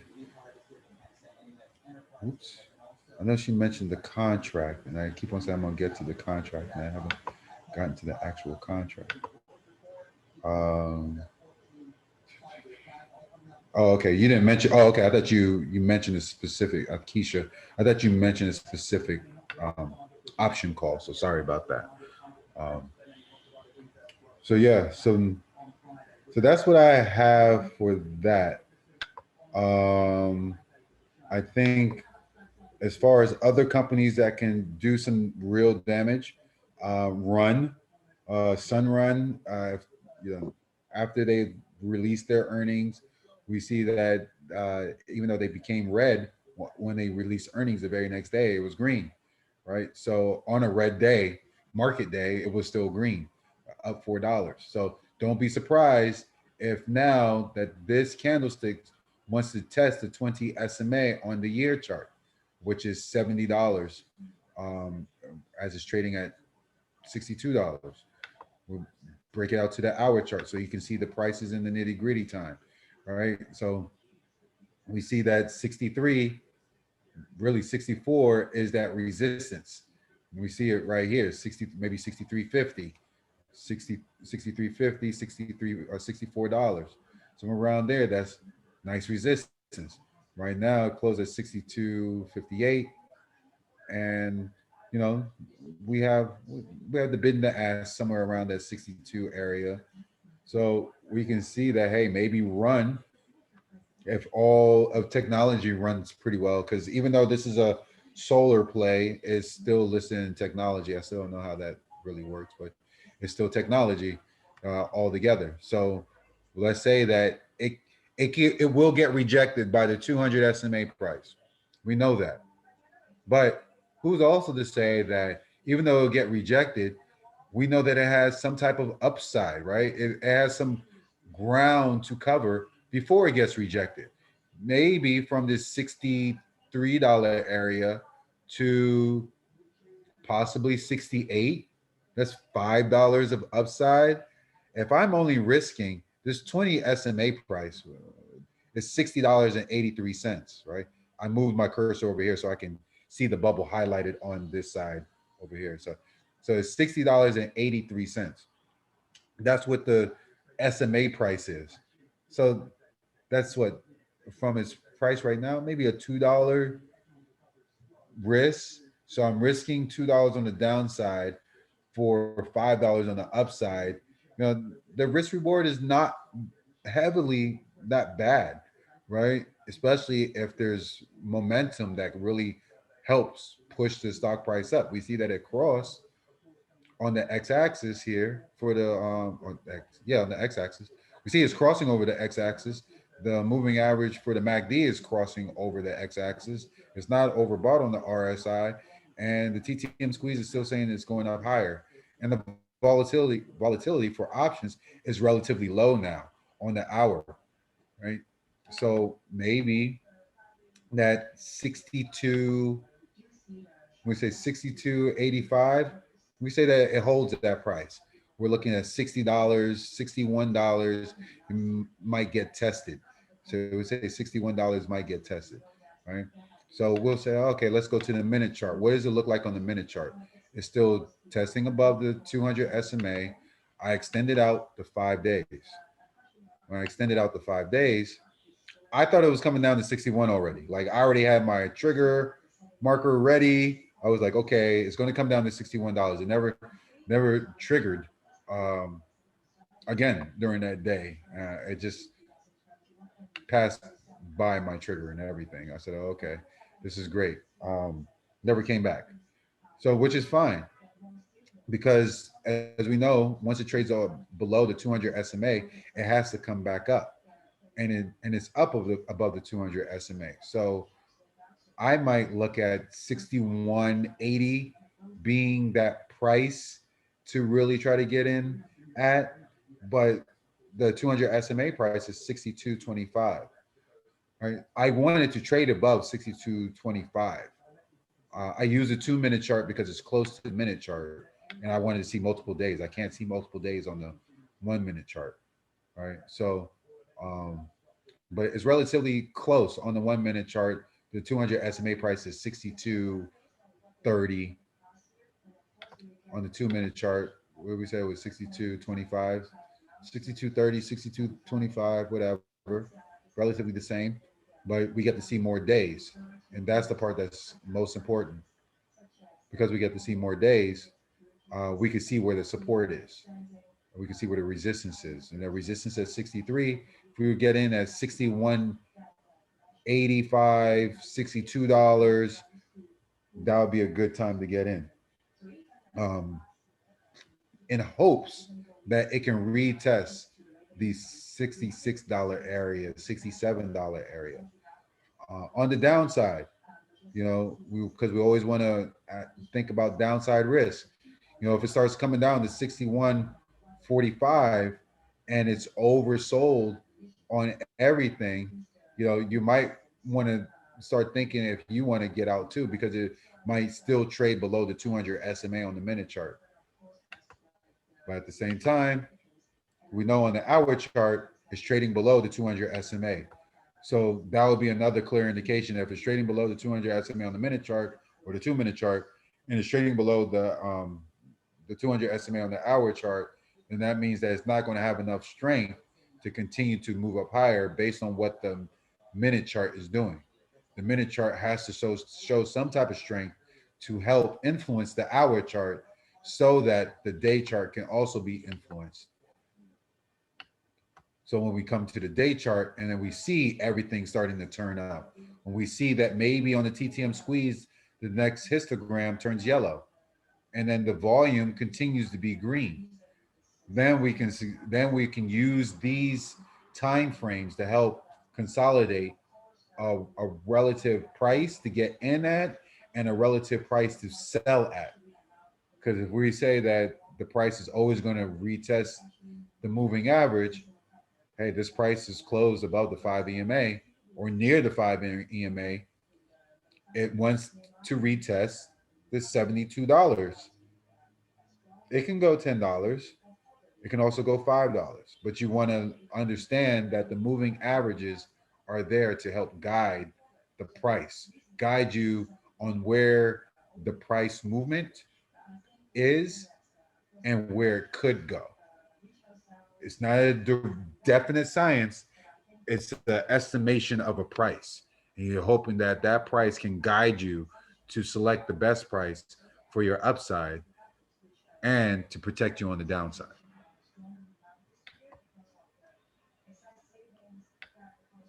Any questions? Any questions? Any questions? I know that, like I said, on this list are stocks that that I'm interested in, especially if they're highlighted. These are the ones that are trading above the 200 SMA. So you'll see me looking at these stocks, like I mentioned, OMP, Home, Real, that's dealing with beauty supply, Penn, gaming, gaming companies like Gamble. I'm currently holding Gamble. I'm not a big fan of the price that it's at right now. I believe that it's going to fall a little bit more, but there's some rumors that Citron put out about Gamble being potentially being bought out. I saw no definitive agreement on the SEC filings about Gamble being bought out by GameStop. I don't know. Right now, it looks like it wants to go down. It looks like it wants to test the 20 SMA. When I bought it, it didn't look like that. Are you holding OMP too? Say that again. Are you holding OMP too? I wish. I wish I was. I wish I was. When I alerted it, I said, okay, I want to get in on it. And then I ended up getting in on, I remember on that day, I was trading SELH because I knew that it had some upside on that day. So I left it alone. I left OMP alone on that day because I ended up buying a CELH. CELH, this is dealing with energy drinks, and energy drinks are definitely in the market. And one of my favorite Yardies, she's a wrestler right now at AEW. She is a brand ambassador for this. Is Jade Cargill. So she, I was liking this when it was in the $20 range. Beforehand, I underestimated it, and I underestimated her brand power because she tried out for WWE, didn't make it, and then now that she's on TNT with AEW, they put her on, and ever since they put her on when it was at $40, it just ramped. I didn't expect that. So no, OMP, I wish I got in on.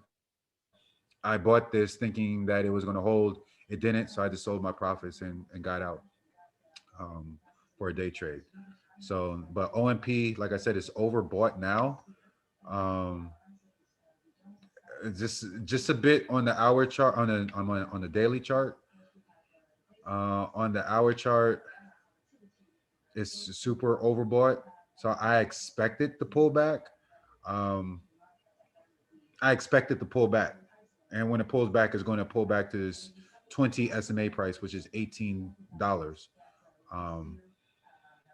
Right now it's $18, but when the market moves, maybe at 4 a.m. the price goes to $21, because this tends to happen on a lot of the stocks that I trade too. Like overnight, it'll just spike up $5, and there's nothing I can do with that price, especially if I'm trading options.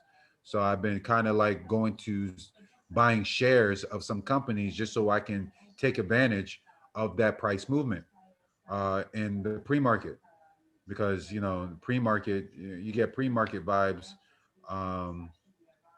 where you'll have a stock just move, and you're like, hey, why don't I just take my profit while before the market even opens? And for some odd reason, TD Ameritrade isn't showing my entry points right now. I don't know why, but I held this after they came out with earnings. This is Socket Mobile. After they came out with earnings, they just gave positive price action from one day to the next. So I wish it showed the my entries, but essentially I end up selling right around here. I was in here in the 12, it was 12:20, 12:25, I believe, where I bought some at in the after hours, because I bought it after earnings. That's right.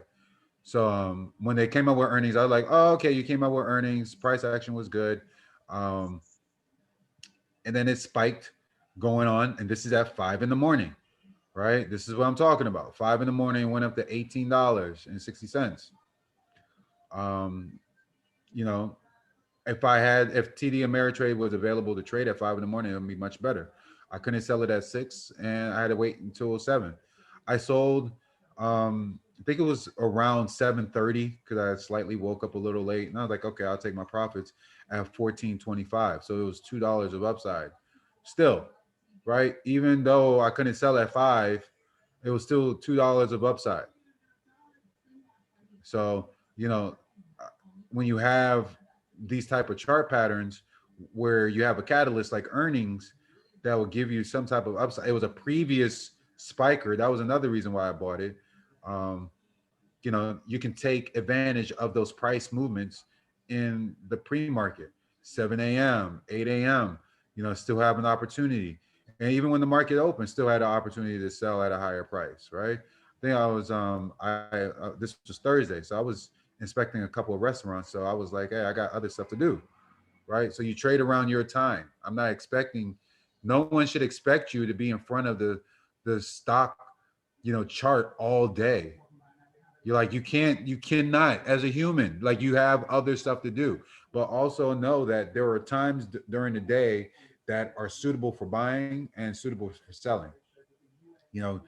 Pre-market, a lot of activity happening. You could sell then, right? I'm using the technicals is showing me that, hey, this was a good time to sell. Well, wasn't available to.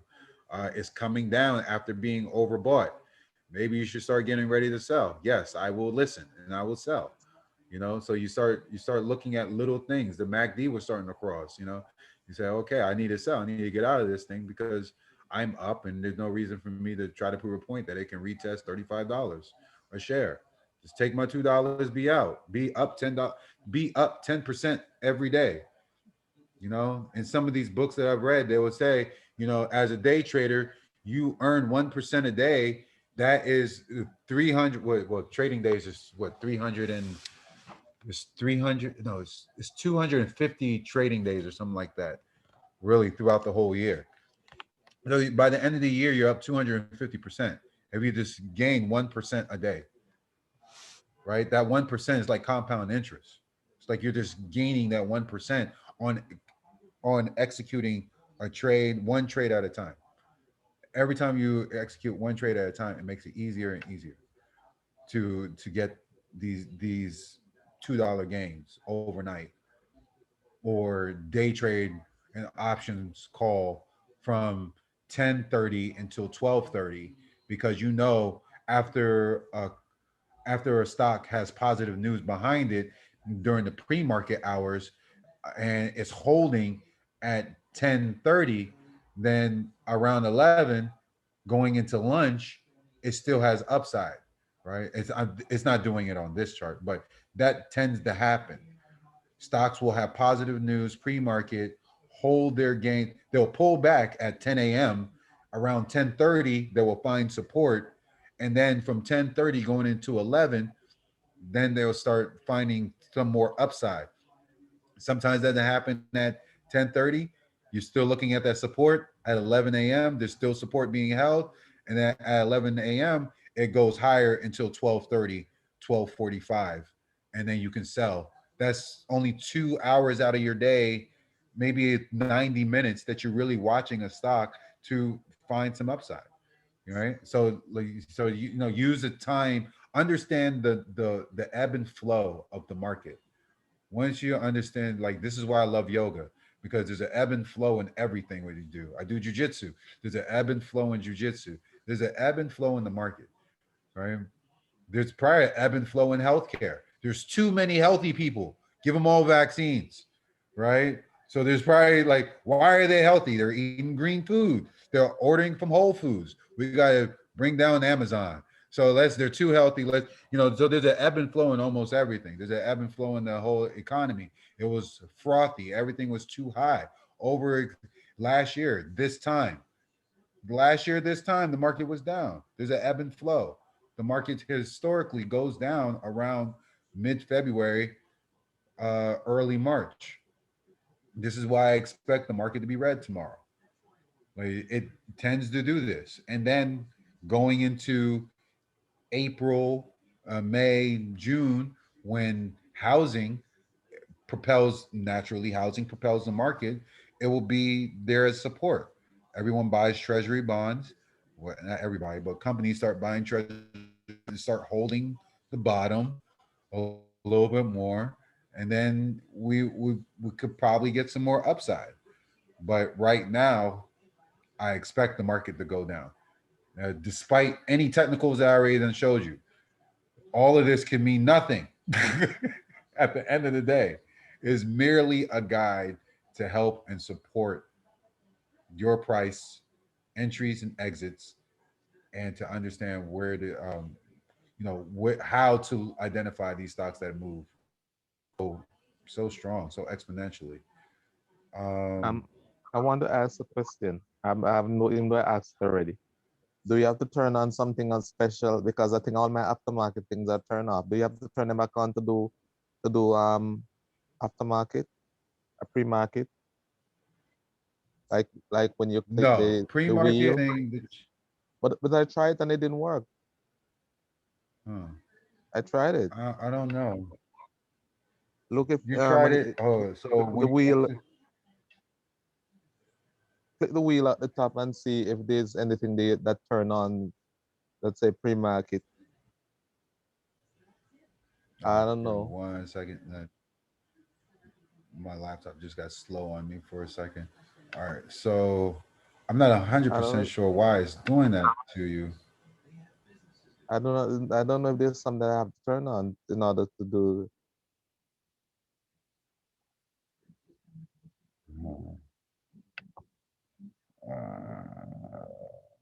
Sorry. You can show extended trading hours on Wait, the when you use a sprocket highlight, but it's not. which It's not saying which that one of I clicked on the equities. equities? I Yeah, Or show I clicked on extended. equities where you can show what the Show extended extended. hours Yeah, that are. was off. But I that like still doesn't extended have out. anything to do with it. That should not affect it at all. Is it possible because Because I'm mostly buy and sell from the active trader with the ladder thing at the side? yeah, I don't use the active trader, so I can't really say. I know what you're referring to, active trader right here. I don't use that as Maybe I need to use often.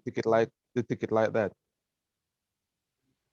Yeah, that's what I do. Like I use my level 2. I rarely use the active trader, even though in the active trader I know it shows the volume at the price points, which is really good. If you're using active trader and you want to know if there is heavy resistance at a certain price point, right? Like I said, I don't know. I think Thinkorswim is doing some and stuff like that, and I was looking for it all day, and it wasn't showing me anything. So I can't really give you or show you where my Okay. price entries are, because I like that. It's slowing. Yeah, even my system is slowing down on me. So I think they're doing some type of maintenance right now at 9 a.m. And it's a new hour, so that could be it too. Um,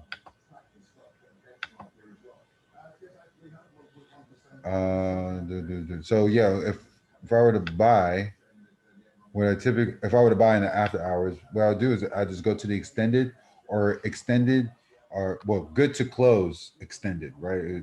Like it's good until the price is actually closed out, meaning executed during the extended market hours. So I I haven't had an issue with that. Um, so I'm not 100% sure.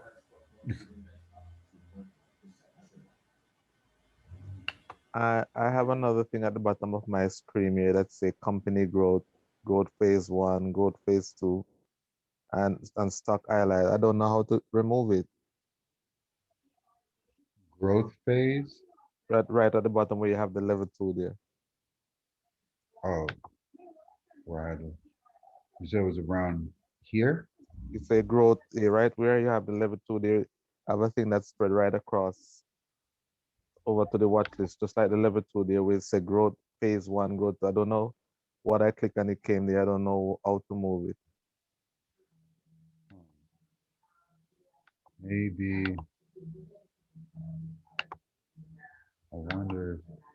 I know these are Maybe the market. I click something on the right, maybe I click something on the right side. I don't know what I did. Yeah, I'm not 100% sure with that, and I feel like I've seen that before, but I'm I'm not 100% sure. Where it'll be something weird on the level 2. You know, sometimes when you see something so often, and then you see something that's out of sorts, you're like, hold up, that was never there before. I don't know how to move it. I click, it's like, as soon as if I click something, and it just come right up there. Is it only when you click on the level 2? No, not on the level 2. Not on the level 2. It's right where you the level 2. Your level 2 was at the bottom there. Right. That was where it came up. I don't know. As soon as if I click something to your right, but I can't get it removed from there. I don't know what I clicked.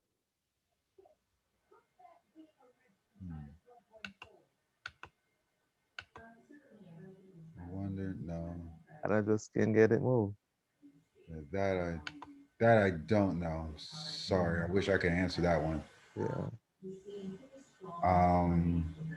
Damn, I'm sorry about that one. I know there's a couple more earnings that we probably didn't get. Well, not probably. I know that we didn't get to. So as I share, we have FUBO still. That one was a low float as well. That was part of Reddit. I know Reddit was talking about them during the first run up, so I wouldn't be surprised if they get influenced some way somehow. Um, Nordstrom and Abercrombie and Fitch, I'm kind of interested in, but Urban Outfitters I called last week as well. So I want us to kind of look at FUBO and Urban Outfitters before anything else. Mainly just because I want you to see what I saw when it came to Urban Outfitters. Um, 'Cause I know people were like, "What Urban Outfitters? Why?" And I was like, it had upside. I believe a couple of days, if I remember correctly. Yeah. So on the 19th, as my laptop is catching up to whatever market movement that might be happening. So typically, I like this run up before earnings. They're coming out with earnings on Tuesday after hours, like we mentioned. So I wouldn't be surprised if tomorrow, for some odd reason, it's a green candlestick, right? But I expect it to be red because this is a red candlestick day, and this is resistance right around here. So I expect it to pull back to at least the $2. I think this is about 30. Yeah, this is about 32.20, 32.10. I wouldn't be surprised if it pulled back there. Only reason why I say that because that's previous support, right? We have supported prices back here around that $32 area. But it is trading above the 5 EMA, which I really, really love. And it's coming out with earnings. So the run up before earnings is probably, needs to have a jingle behind it. It needs to have run up before earning, something to keep in mind for a lot of these stocks that might be low priced, um, low. They're probably having low momentum at one point, or they were undersold or oversold at one point. And because of all of that, before their earnings, there might be some anticipation of positive earnings. We see that it was trading within a range here between $26 and $28 beforehand. And it was kind of doing the same thing around this $29, $30 area. Really, it was more of a range. So from 28 to 30, right? And then it went up to 20, from 30 to about 32. So we know that it tends to trade in a range of about $2, right? Every $2 has been going up after the momentum shifted. So what even alerted me first and foremost was that on that Sunday last week, I saw that it was a green candlestick. Let's zoom in a little bit. My laptop is starting to it's slowing down. Stop. Why? But we see that on this was Sunday. We see on Monday that it gave us a strong green candlestick. I love strong green candlesticks, right?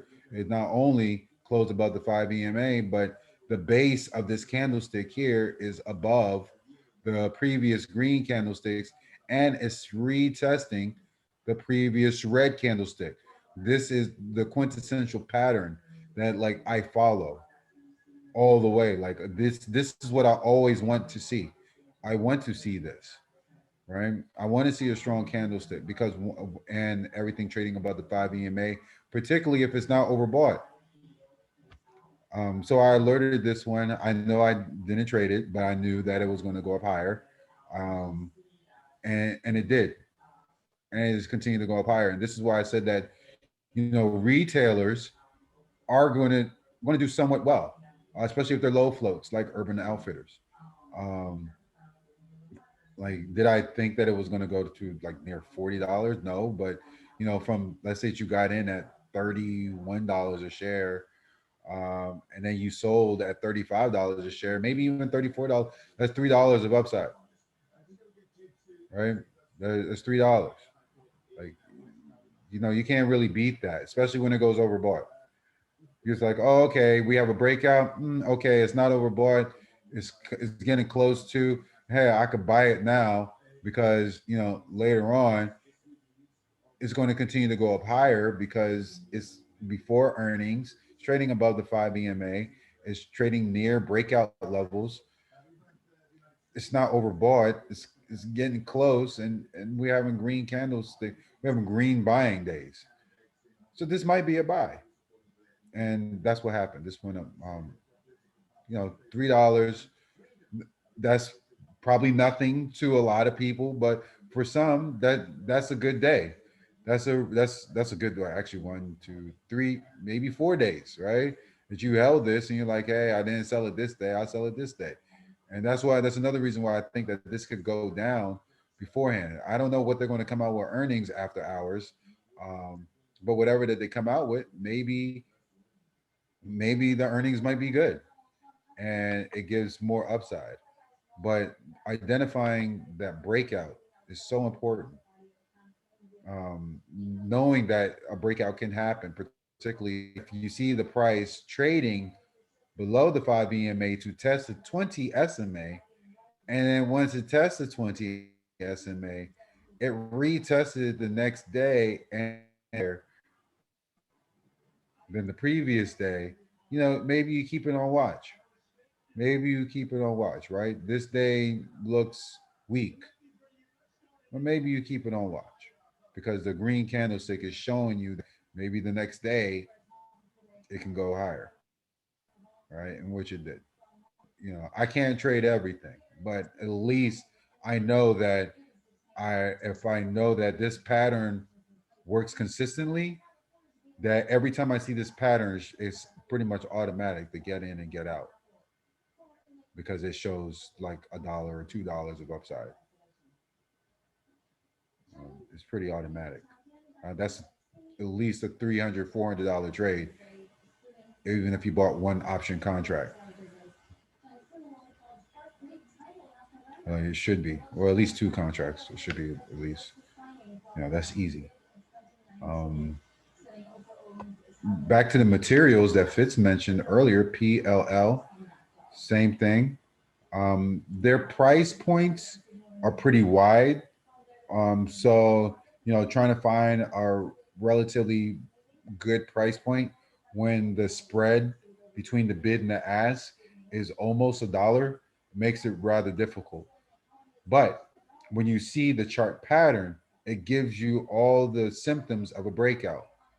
I was looking at this when it was $30 and I got out of it because it did this move, right? And I remember like it did this decline and I was like, oh, it's going to test the 20 SMA, it's going to go lower, thinking it was going to go to 25.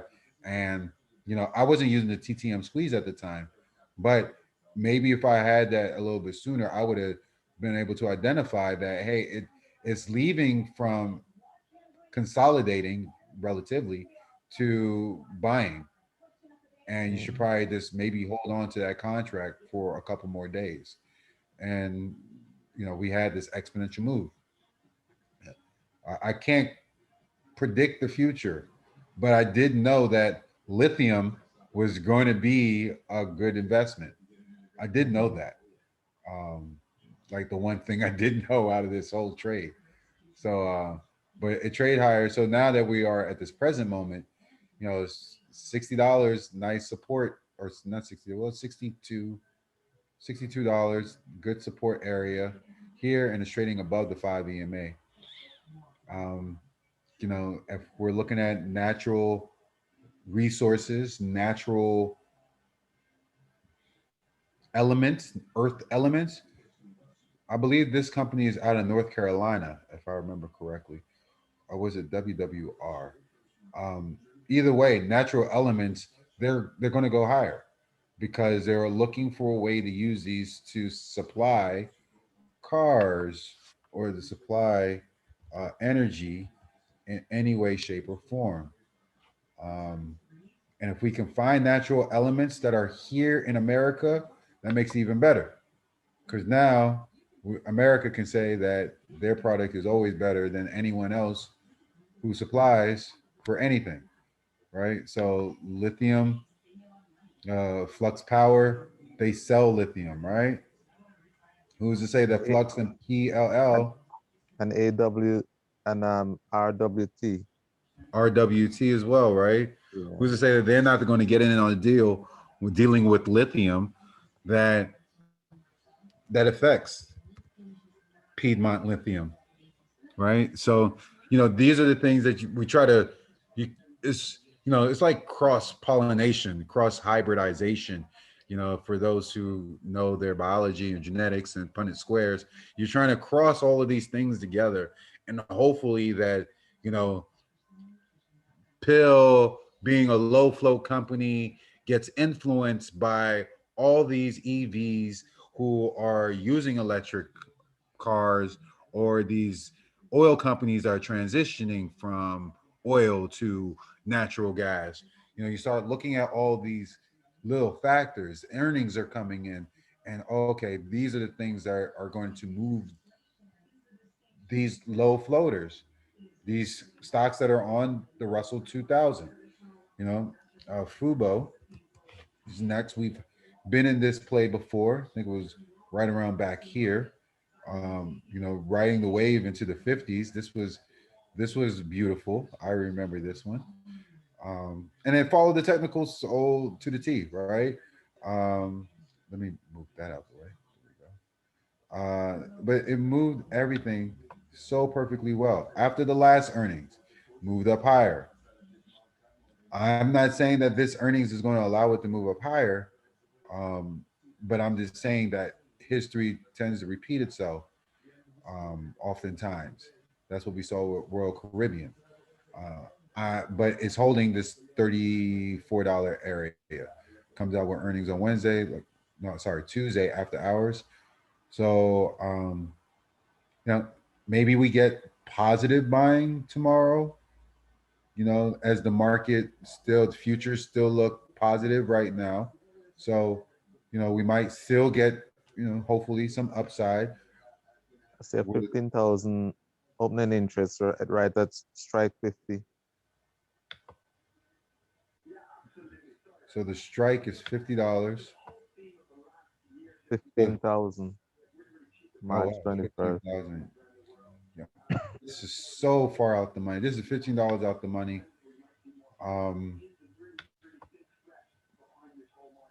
Even though, so the theta is low. I don't mind the theta. It's that delta that's relatively low. And reading in that book, 4 mistakes that option traders tend to make. That is one of them, where we will take an options contract because it is relatively cheap. $1.43, not bad, right? Uh-huh. Um, but but the probability, right? Because it said that there's profit and then there's probability. Profit says that yes, from $35 to $50 to $15 upside, it can go higher. The probability says that there's a 77% chance that it will not go there based on this contract. So I'm not saying that this contract is not a good contract. I'm only reiterating what is mentioned in the book, what type of contracts we tend to buy and how their profitability limits us on the upside. So even though these contracts that are worth $4, $5 a contract, the probability of it hitting obviously that price of $36, there's a 45% chance that it won't, but there's a 55% chance that it will. Yeah, but I don't buy option. No, when I just started out, I buy the cheaper option. But now, when I understand that, I don't buy. If I'm buying it, I'm not buying it. Hardly buying it lower than the 40. I feel that. Yeah, it must be. I'm buying it in the money or right at the money. And maybe based on this stock, I might buy it at the 40 strike, but otherwise anywhere in the 40. But otherwise, from that, I'm not going out any further. Yeah, because like if we even look at, let's look at their options. Though it's 36. That's one out the money. $36 call. And on this call, we see the chart, right? It has the contract obviously hasn't been out too long. This was back February 22nd. And then now we're here at February 26th. This options expires March, what was it, 19th? March 19th. So when we come here, we see we see the options chart. It's all downtrending, obviously, because the stock price chart is downtrending. The price, even though it might look the same, it's not the same, right? The volatility underneath these price points are not the same as this. You're not going to You can't expect, even though, like, all right, so if we go to our level 2 here, right? And we said, all right, I want to buy an options contract at 490. You can use what the expected price of 490 is on your order entry and exit. So this is very helpful here. So I said, okay, well, if I want to buy a contract not at 490, maybe I want to have 485. Let's say I want it closer to 455, right? Because you see that the level 2 here is at 460. That price will have to come down to 3460, or the equations for the underlining stock price has to come down to 3460 in order for the options contract price to match whatever that expected stock price to be, right? So that's the one thing that, when it comes to options, we don't know what that underlying price could be, but we know that, hey, if we buy technically, that this stock could have some upside if the earnings suggest, which it should, because with FUBO, you can buy, you can pretty much bet on games using the app, watching, whatever American football, international football, uh, American basketball here, anywhere in the globe. Like, you can bet on games. So I wouldn't be surprised that they come out with some type of earnings that mention something about betting, and this stock not only holds this $35 price point, but it goes up higher to test $44. So Fitz, I understand why Fitz would even call $40. Like, yo, I think it can go to $40 because it looked like at least bare minimum it can go to at least $40. Right? I I just see the option, so that's why I said it. Why somebody would spend so much money there? Mm, And that's something, true. without they have some idea. That's a whole lot of money and a whole lot of stock at this price. You said a whole lot of stock is not? Yeah, that this is a whole lot of stock to pay for at this price. To pay at what, $470 a contract? No, I mean, yeah, and hold on. 15,000 contract. The volume. The volume and let me go back to that so people can see. Is March. What was the date? March? March 19th. March 19th. Okay, I don't show me an E-train. So March 19th, the $50 strike price call, you have a volume of 2,200 and an open interest of 15,000. That's not what I'm saying. What about the put side? Is there anything to match it on the put side? No, on the put side, in the money, no. Nothing there. Hold on. On the maybe the $30 strike for the put, you have a nice volume at 465 versus the open interest of 4,300. So that's pretty good. And then one out the money on the put side, 7,000 open interest, 345 volume. It's not in the thousands, Okay. but I have seen where that volume does increase as the time draw near. Yeah. Yeah. Okay. So what I'm saying, the $15,000 for a stock at $35 right now. And remember, the only reason why it come down so low is because the market fall. Mm-hmm. So for you to have 15,000 contract, and if go wrong, you have to come up with you lost a whole lot of money. Agreed. I agree with you on that. I totally agree. Because they would have to cover that. Yeah, Right? That was 35. Oh, that was 50, I mean. Right. So there could be a whole lot going on here for it to get to 50. How was the past earnings? Their past earnings, I believe, was what did they do? What did they give off? They gave their earnings. The estimate was -4 cents a share, and they actually gave out a $1.65 a share. But that means that their earnings were shit, but they still traded upwards. So, you know, that's where price action determines the fate of this earnings. So, you know, right now it's trading below the 5 EMA.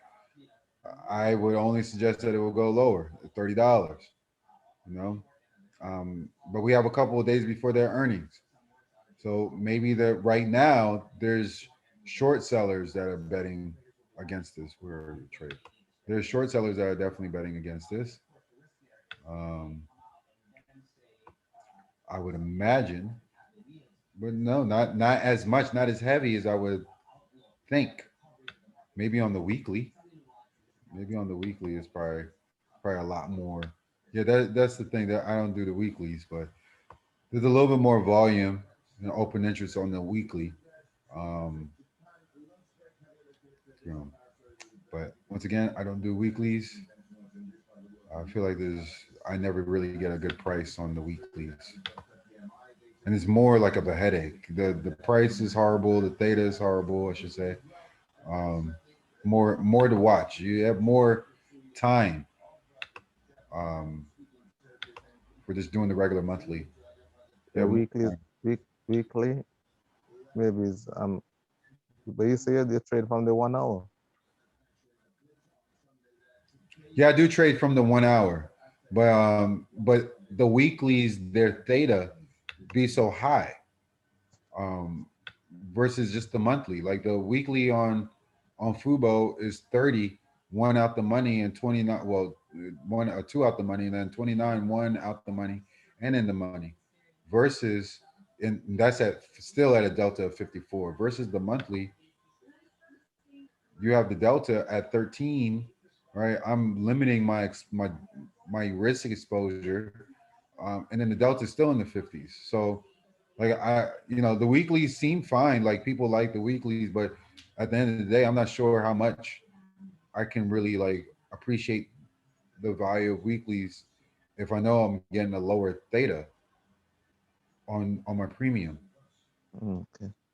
So that's and it would, you would have to measure it, like really go back and forth. There might be a weekly that has less theta, but more delta than the monthly. And then when you do the comparison, you say, oh, okay, well, the contract for the weekly is better. But sometimes, yeah, that theta, I like it a little bit lower than even 13. Um, Okay. that's what I would, And I know you say, that was just one that you're pointing out, but me just trying to analyze it, like, okay, would that be good? Maybe, but there are analysts or not analysts, those are the open interest for that $50 that does raise an eyebrow to say, hey, something to watch. To talk about that, I have another one that I wanted to look at too. Unusual option. It's CSTM, the 21st of March. CSTM. CSP? TM. T, sorry. Okay. Yeah. Oh, I like this part already. And it came out with earnings. It's read on earnings, but that was Friday and Thursday, so expected that. But it's consolidating. So like let's one expand the chart. Let's really expand here. So we see came above the 200 after it crossed over the 200 the first time. Well, it's last time I should say. It was at 920.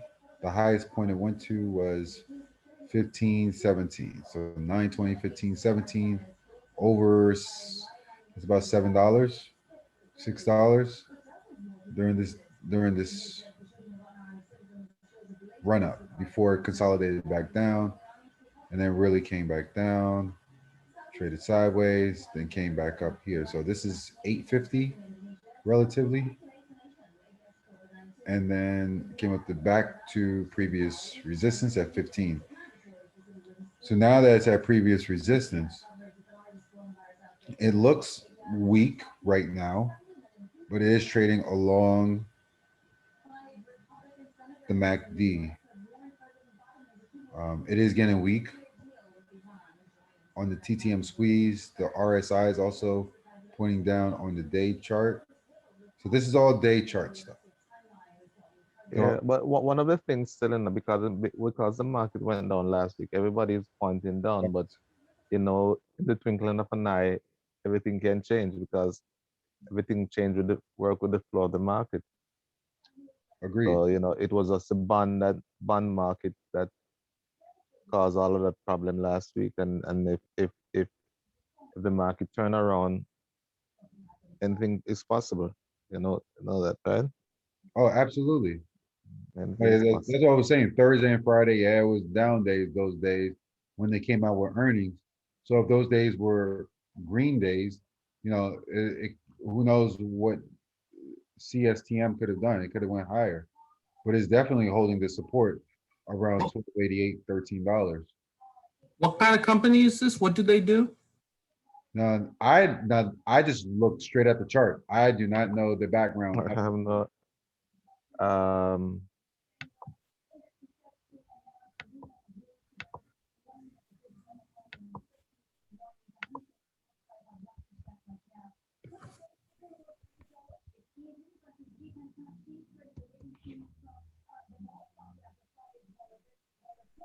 So Constellium, ST, look foreign. Yep, in France, aluminum.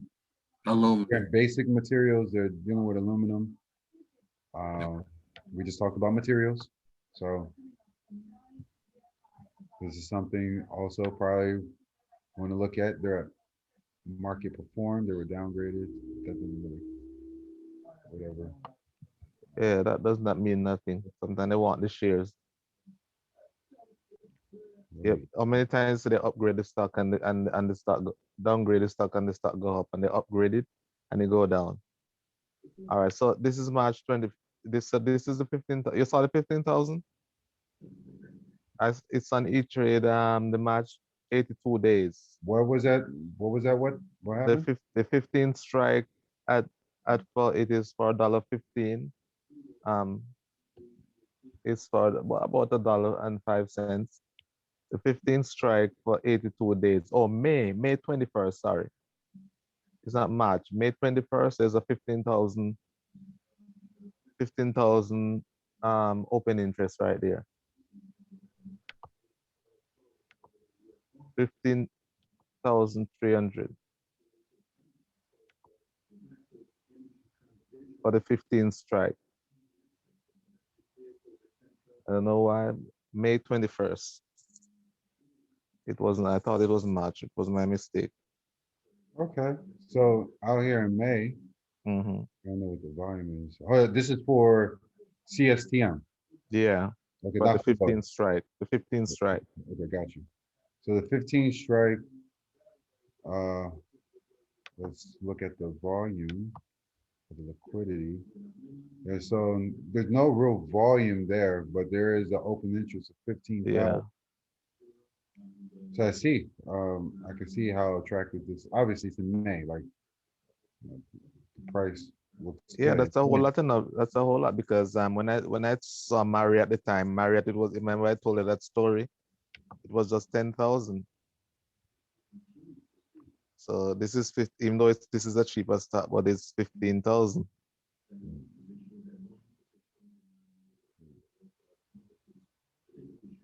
So somebody must know something, because there's on the put side, I don't see anything to cover. I don't see any cover on the put side. So somebody maybe knows something. Yeah, for May, I don't see any contracts written, any open interest for the put side. Yeah. So maybe 5. that's a big risk right there. Yeah, 15,000 open interest. That's a lot going on. That's a lot. Yeah. Well, we in could say the case. same thing for the 20, but this is only 9,000, but for the $20 strike, um, which has volume, Hmm? which has volume, the Which $20 one? strike, even though it's 20, that's still A- low, but I And see. even above it, the August, you have another 5,000 for the same 15 strike. You notice? In August? Yeah. Oh, no, I even looked. Not August. Yes, August. Another 5,000 contract right there. Hmm. So you're saying it's consistently showing up at 15. At the 15. So, I I don't see what know. you're saying now. Okay, got you. Got you. I Got you. don't know what's going on. Something going on. Somebody knows something that and there's no they don't have nothing on the put side. Yeah. And even January of next year, Same 15. thing. Yeah. Again, Okay, 2,000 let- open interest.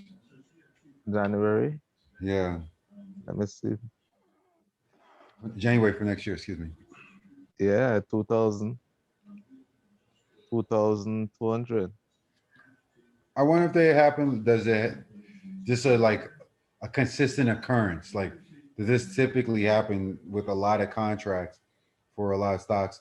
You know, every month, that same strike price has a high open interest. Yeah, because something might be going on, as I said. Hmm. I don't know.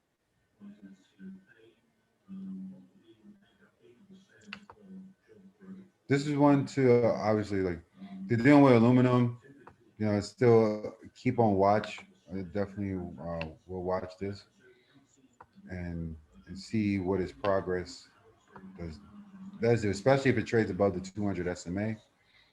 Yeah, keep it even more interesting. They're out of France, so we'll see. Yeah. No, I'll add it. We'll come back to it. Um, I think Could there's, I analyze it on CSTM on 10 days? What do I have here? there's a couple other spikers that I know, like recent ones. This is a biotech company, LIXT, very recent. It's overbought. I wouldn't be surprised if this would be another one that like goes exponentially higher in the pre-market. Wait for it to come back down. Wait for it to pull back before it does anything, especially since it's red.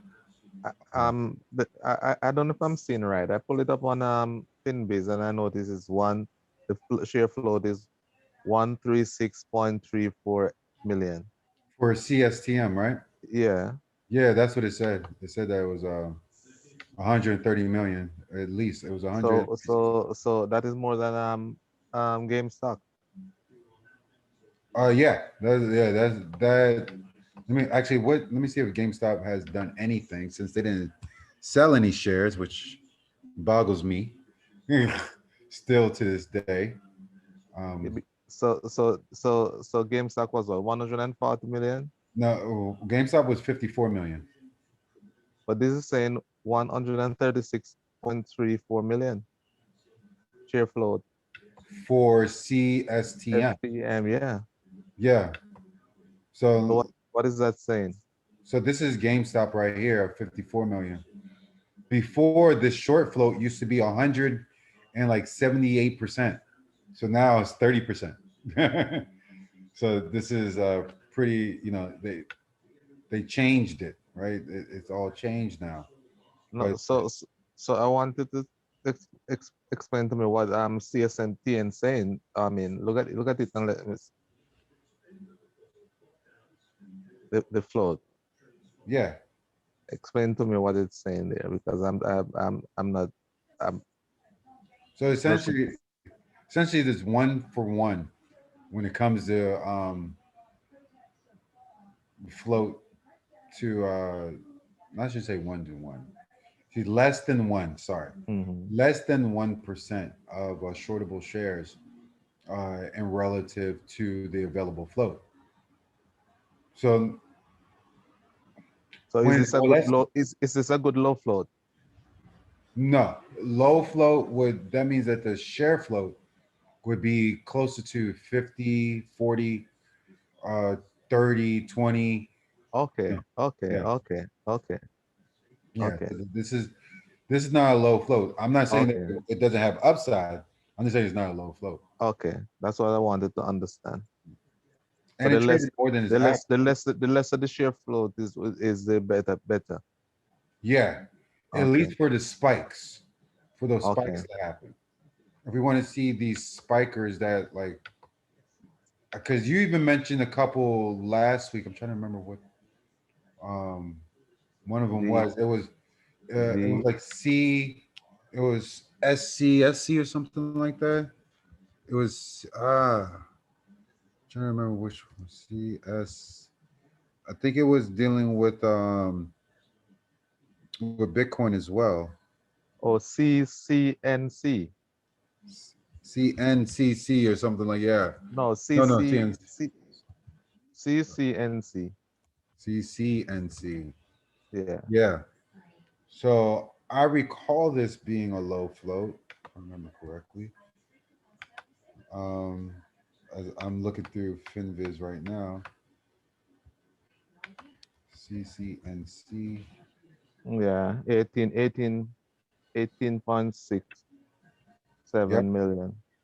Yeah. So that was perfect. That was like one of those perfect ones where, it's you're going to squeeze out the shorts. You're going to squeeze them out. Once you get volume, all you need is this volume. That's what Okay. it got. It got that volume and it was able to ride that wave.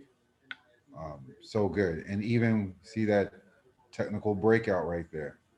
Like even if you were Yeah. still like, oh, I didn't buy it down here, and you're waiting for that pullback, let's pull that chart up. Let's pull that chart up. That's one a little one I want to hold on to. See, you're like, okay, I didn't get in here, right? It was already overbought at this point. So now you're like, okay, I need to wait for it to like at least pull back. At least give me something to show that you're going to pull back. Pulls back these 2 days. Okay, maybe it doesn't pull all the way back, so you get more of it not being overbought. But you see with the technicals that this green day is now testing the previous red day candlestick. Mhm. So this is what you get this day. This is what I am anticipating. I'm not saying I'm expecting this. I'm anticipating that with shit, where was it? It was DY, was it DYMI? It was DMYI.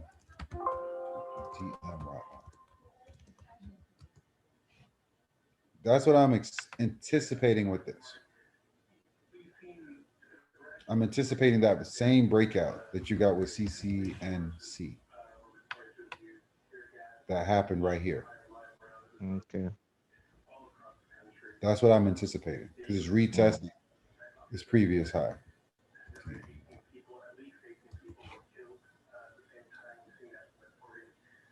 Retesting that.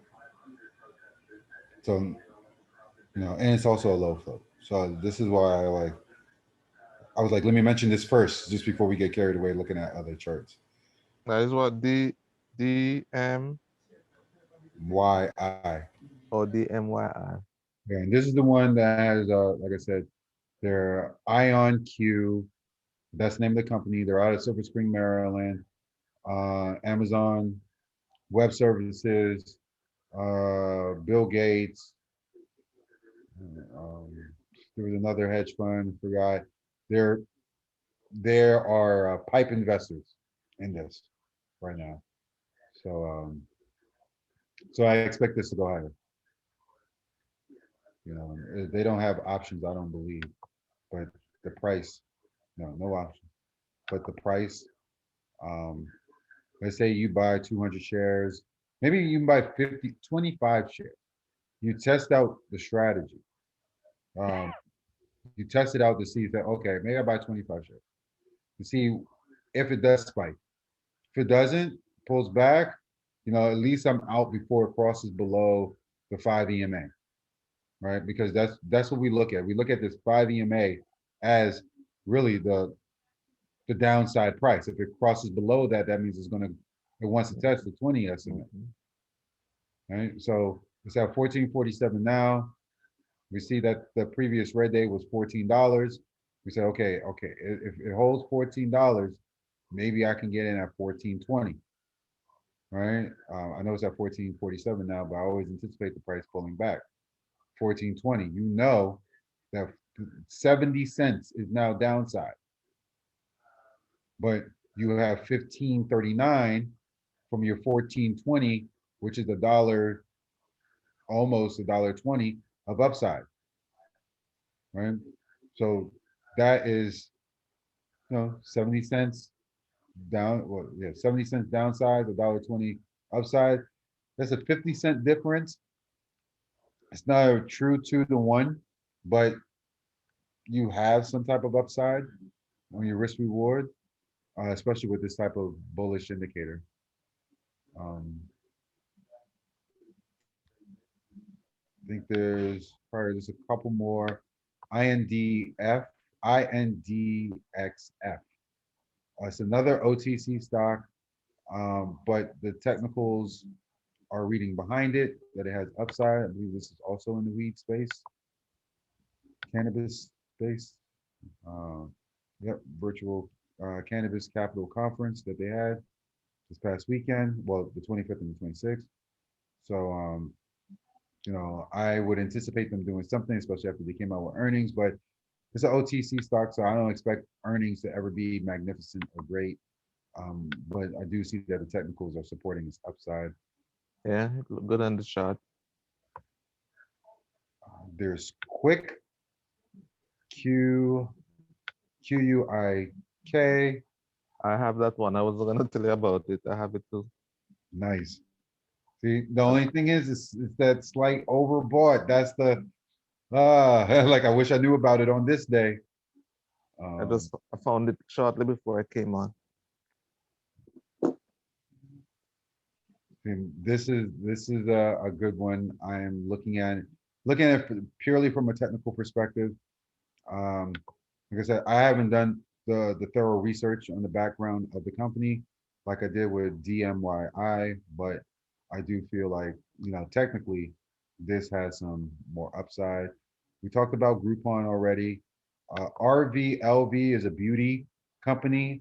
I was mentioning this a while ago because this is also dealing with retail. RVLB. Correct. So as retailers continue to go higher, I expect this to go higher. I'm still learning how to sit on my hands on some stocks. This one, I wish I had the opportunity to just sit on my hands because I've known of this, since like November, December. Like I remember this very vividly. So these are, I know that the pattern works because I consistently find these stocks that have consistent uptrends. Maybe not in a day, maybe not in 2 days, but over time, we find these, and some of them are worth holding. RVLV and beauty, because people are wearing masks, they will need makeup and all this other stuff. This is the company that has been going on the upside. Streamline, like I said, I'm not 100% familiar with this company other than it's in healthcare, but it's given a strong candlestick. It's not overbought yet. It hasn't crossed yet. So it's not like a definite buy tomorrow just because of how choppy it has been after it has a spike. But after it spikes and consolidates, don't be surprised if it does start to retest this $2.30 area. For a low price stock, I wouldn't be surprised that it will go higher a little bit later, just based off its technicals. Maybe it will test this $3, maybe was it $2.80 area. So from $2 to $2.80, $6, 60 cents upside. maybe, yeah, but like I said, it's choppy technicals, but it still has upside. Max and Solar, I want to see you do well, but there's another Max that ends in an R that I think that will do much better, and that is Max R Technologies. They're coming out with earnings as well, or they came out with earnings, I should say. And after their earnings, it pulled back, obviously, because Thursday and Friday was a pullback day, but on Friday, it did very well. It's holding this support here at $40 a share. So I'm only anticipating that it will consolidate between 45 and, well, I said 45, $40 and $55 a share. Once you see that consolidation starting to happen, now we have to recognize where along this consolidation, if it will continue to trade up higher, and if it does trade up higher, when will it break out? It should break out around this $54 area. But, like I said, the very maximum support is $40. We did this with FUBO before a couple of weeks ago, where we defined where the definite breakdown was at $40 and it broke down below that. So this is another one that has that definite breakdown around $40. You can roughly say, maximize your risk. You want to get in near $43 and anticipate some more upside. This also as a solar company, not solar. This is semiconductor. This is in the technology space, but it has earnings behind it. Not earnings, sorry, dividends behind it. Because it has dividends, we tend to value these stocks a little bit more. So you can probably call this you can possibly call this a relative growth play, growth stock. And if we look at, once again, its technicals show that it has a float of 60 million and a short float interest of 8%. So that's roughly about 6 million shares that will be betting against the stock. But, well, once again, with these low floats, we never know how hard it can run. And it says communication equipment in the technology space. I don't believe Kathy Wood bought in on this, but the technicals are telling me that there is some support being found, and because it's technology, do not be surprised what technology stocks that are growth stocks that can really do, that they really can do. This is dealing with Earth intelligence and space infrastructure. Just to get more background for you, on the Earth intelligence segments offers Earth imagery products, including ortho-rectified imagery, imagery-based maps, 3D and elevation, informational products, and secure watch. So I'm thinking that once they go out into space, you can use a robot to be able to map the space itself, the planet itself, I should say, right? So the space infrastructure segment provides space-based infrastructure, robotics, subsystems, and information solutions, including communications and imaging satellites and payloads, right? So we know that space is going to be a very big thing coming up. Space does move pretty wonky though. It never really has like a consistent uptrend, when it comes to its stocks. So, I think UFO is an ETF in the space sector. So You want to look at this little one, EVY? EVY. Mhm.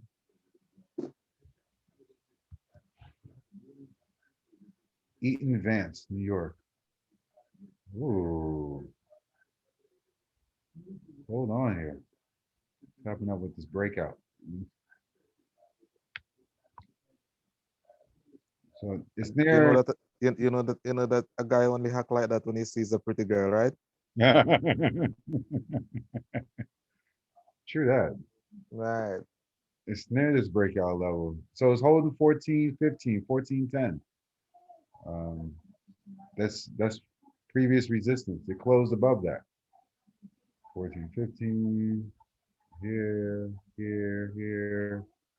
closed above that. Next resistance, 1490. Where's the 5 EMA? The 5 EMA price is 13.99, and it's just crossing the 5 EMA, crossing the MACD. After coming down, it's crossing back. It's not overbought. The selling is reducing, and there's no options in here, but the volatility, the historical volatility is going higher. This looks like it has potential to break out. So what are they about? EVY.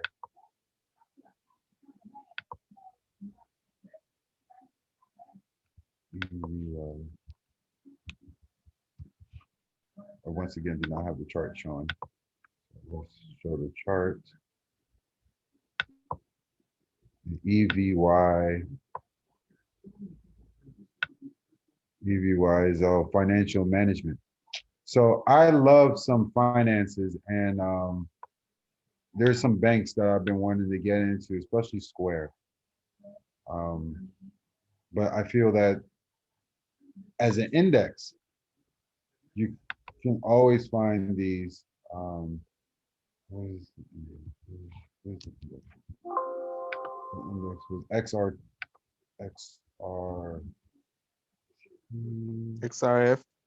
XRF. Is it F?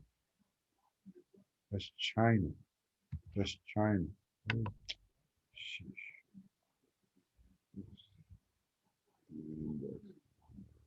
You were looking for the finance ETF.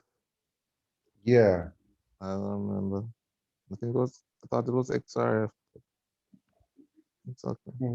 What is it? Finance. Finance. I thought I saved it in my actual watch list. What is the XRT is technology. No, this is retail. Sorry. Yes, XRT is retail. XRT. Sheesh. XRT is retail, but what is? I have to get finance. Finance.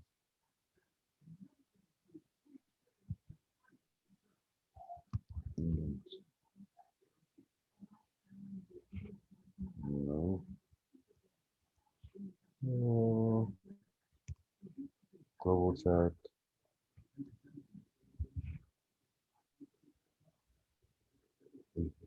Oh man, I'm sorry. I know it. I just Could go don't. to Finviz. You could find on Finviz. Screener. Yeah, I'm looking at Finviz right now. Try to just type in financial index. ETF. Let me come back to here because it should be on here. Index recovery. Industry. Index. Interest rates. Like by industry. No, it's by industry. It's not the problem.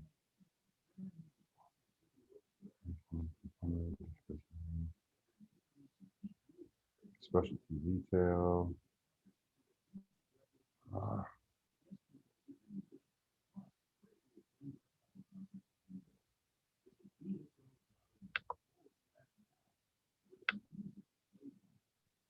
I do not. Oh.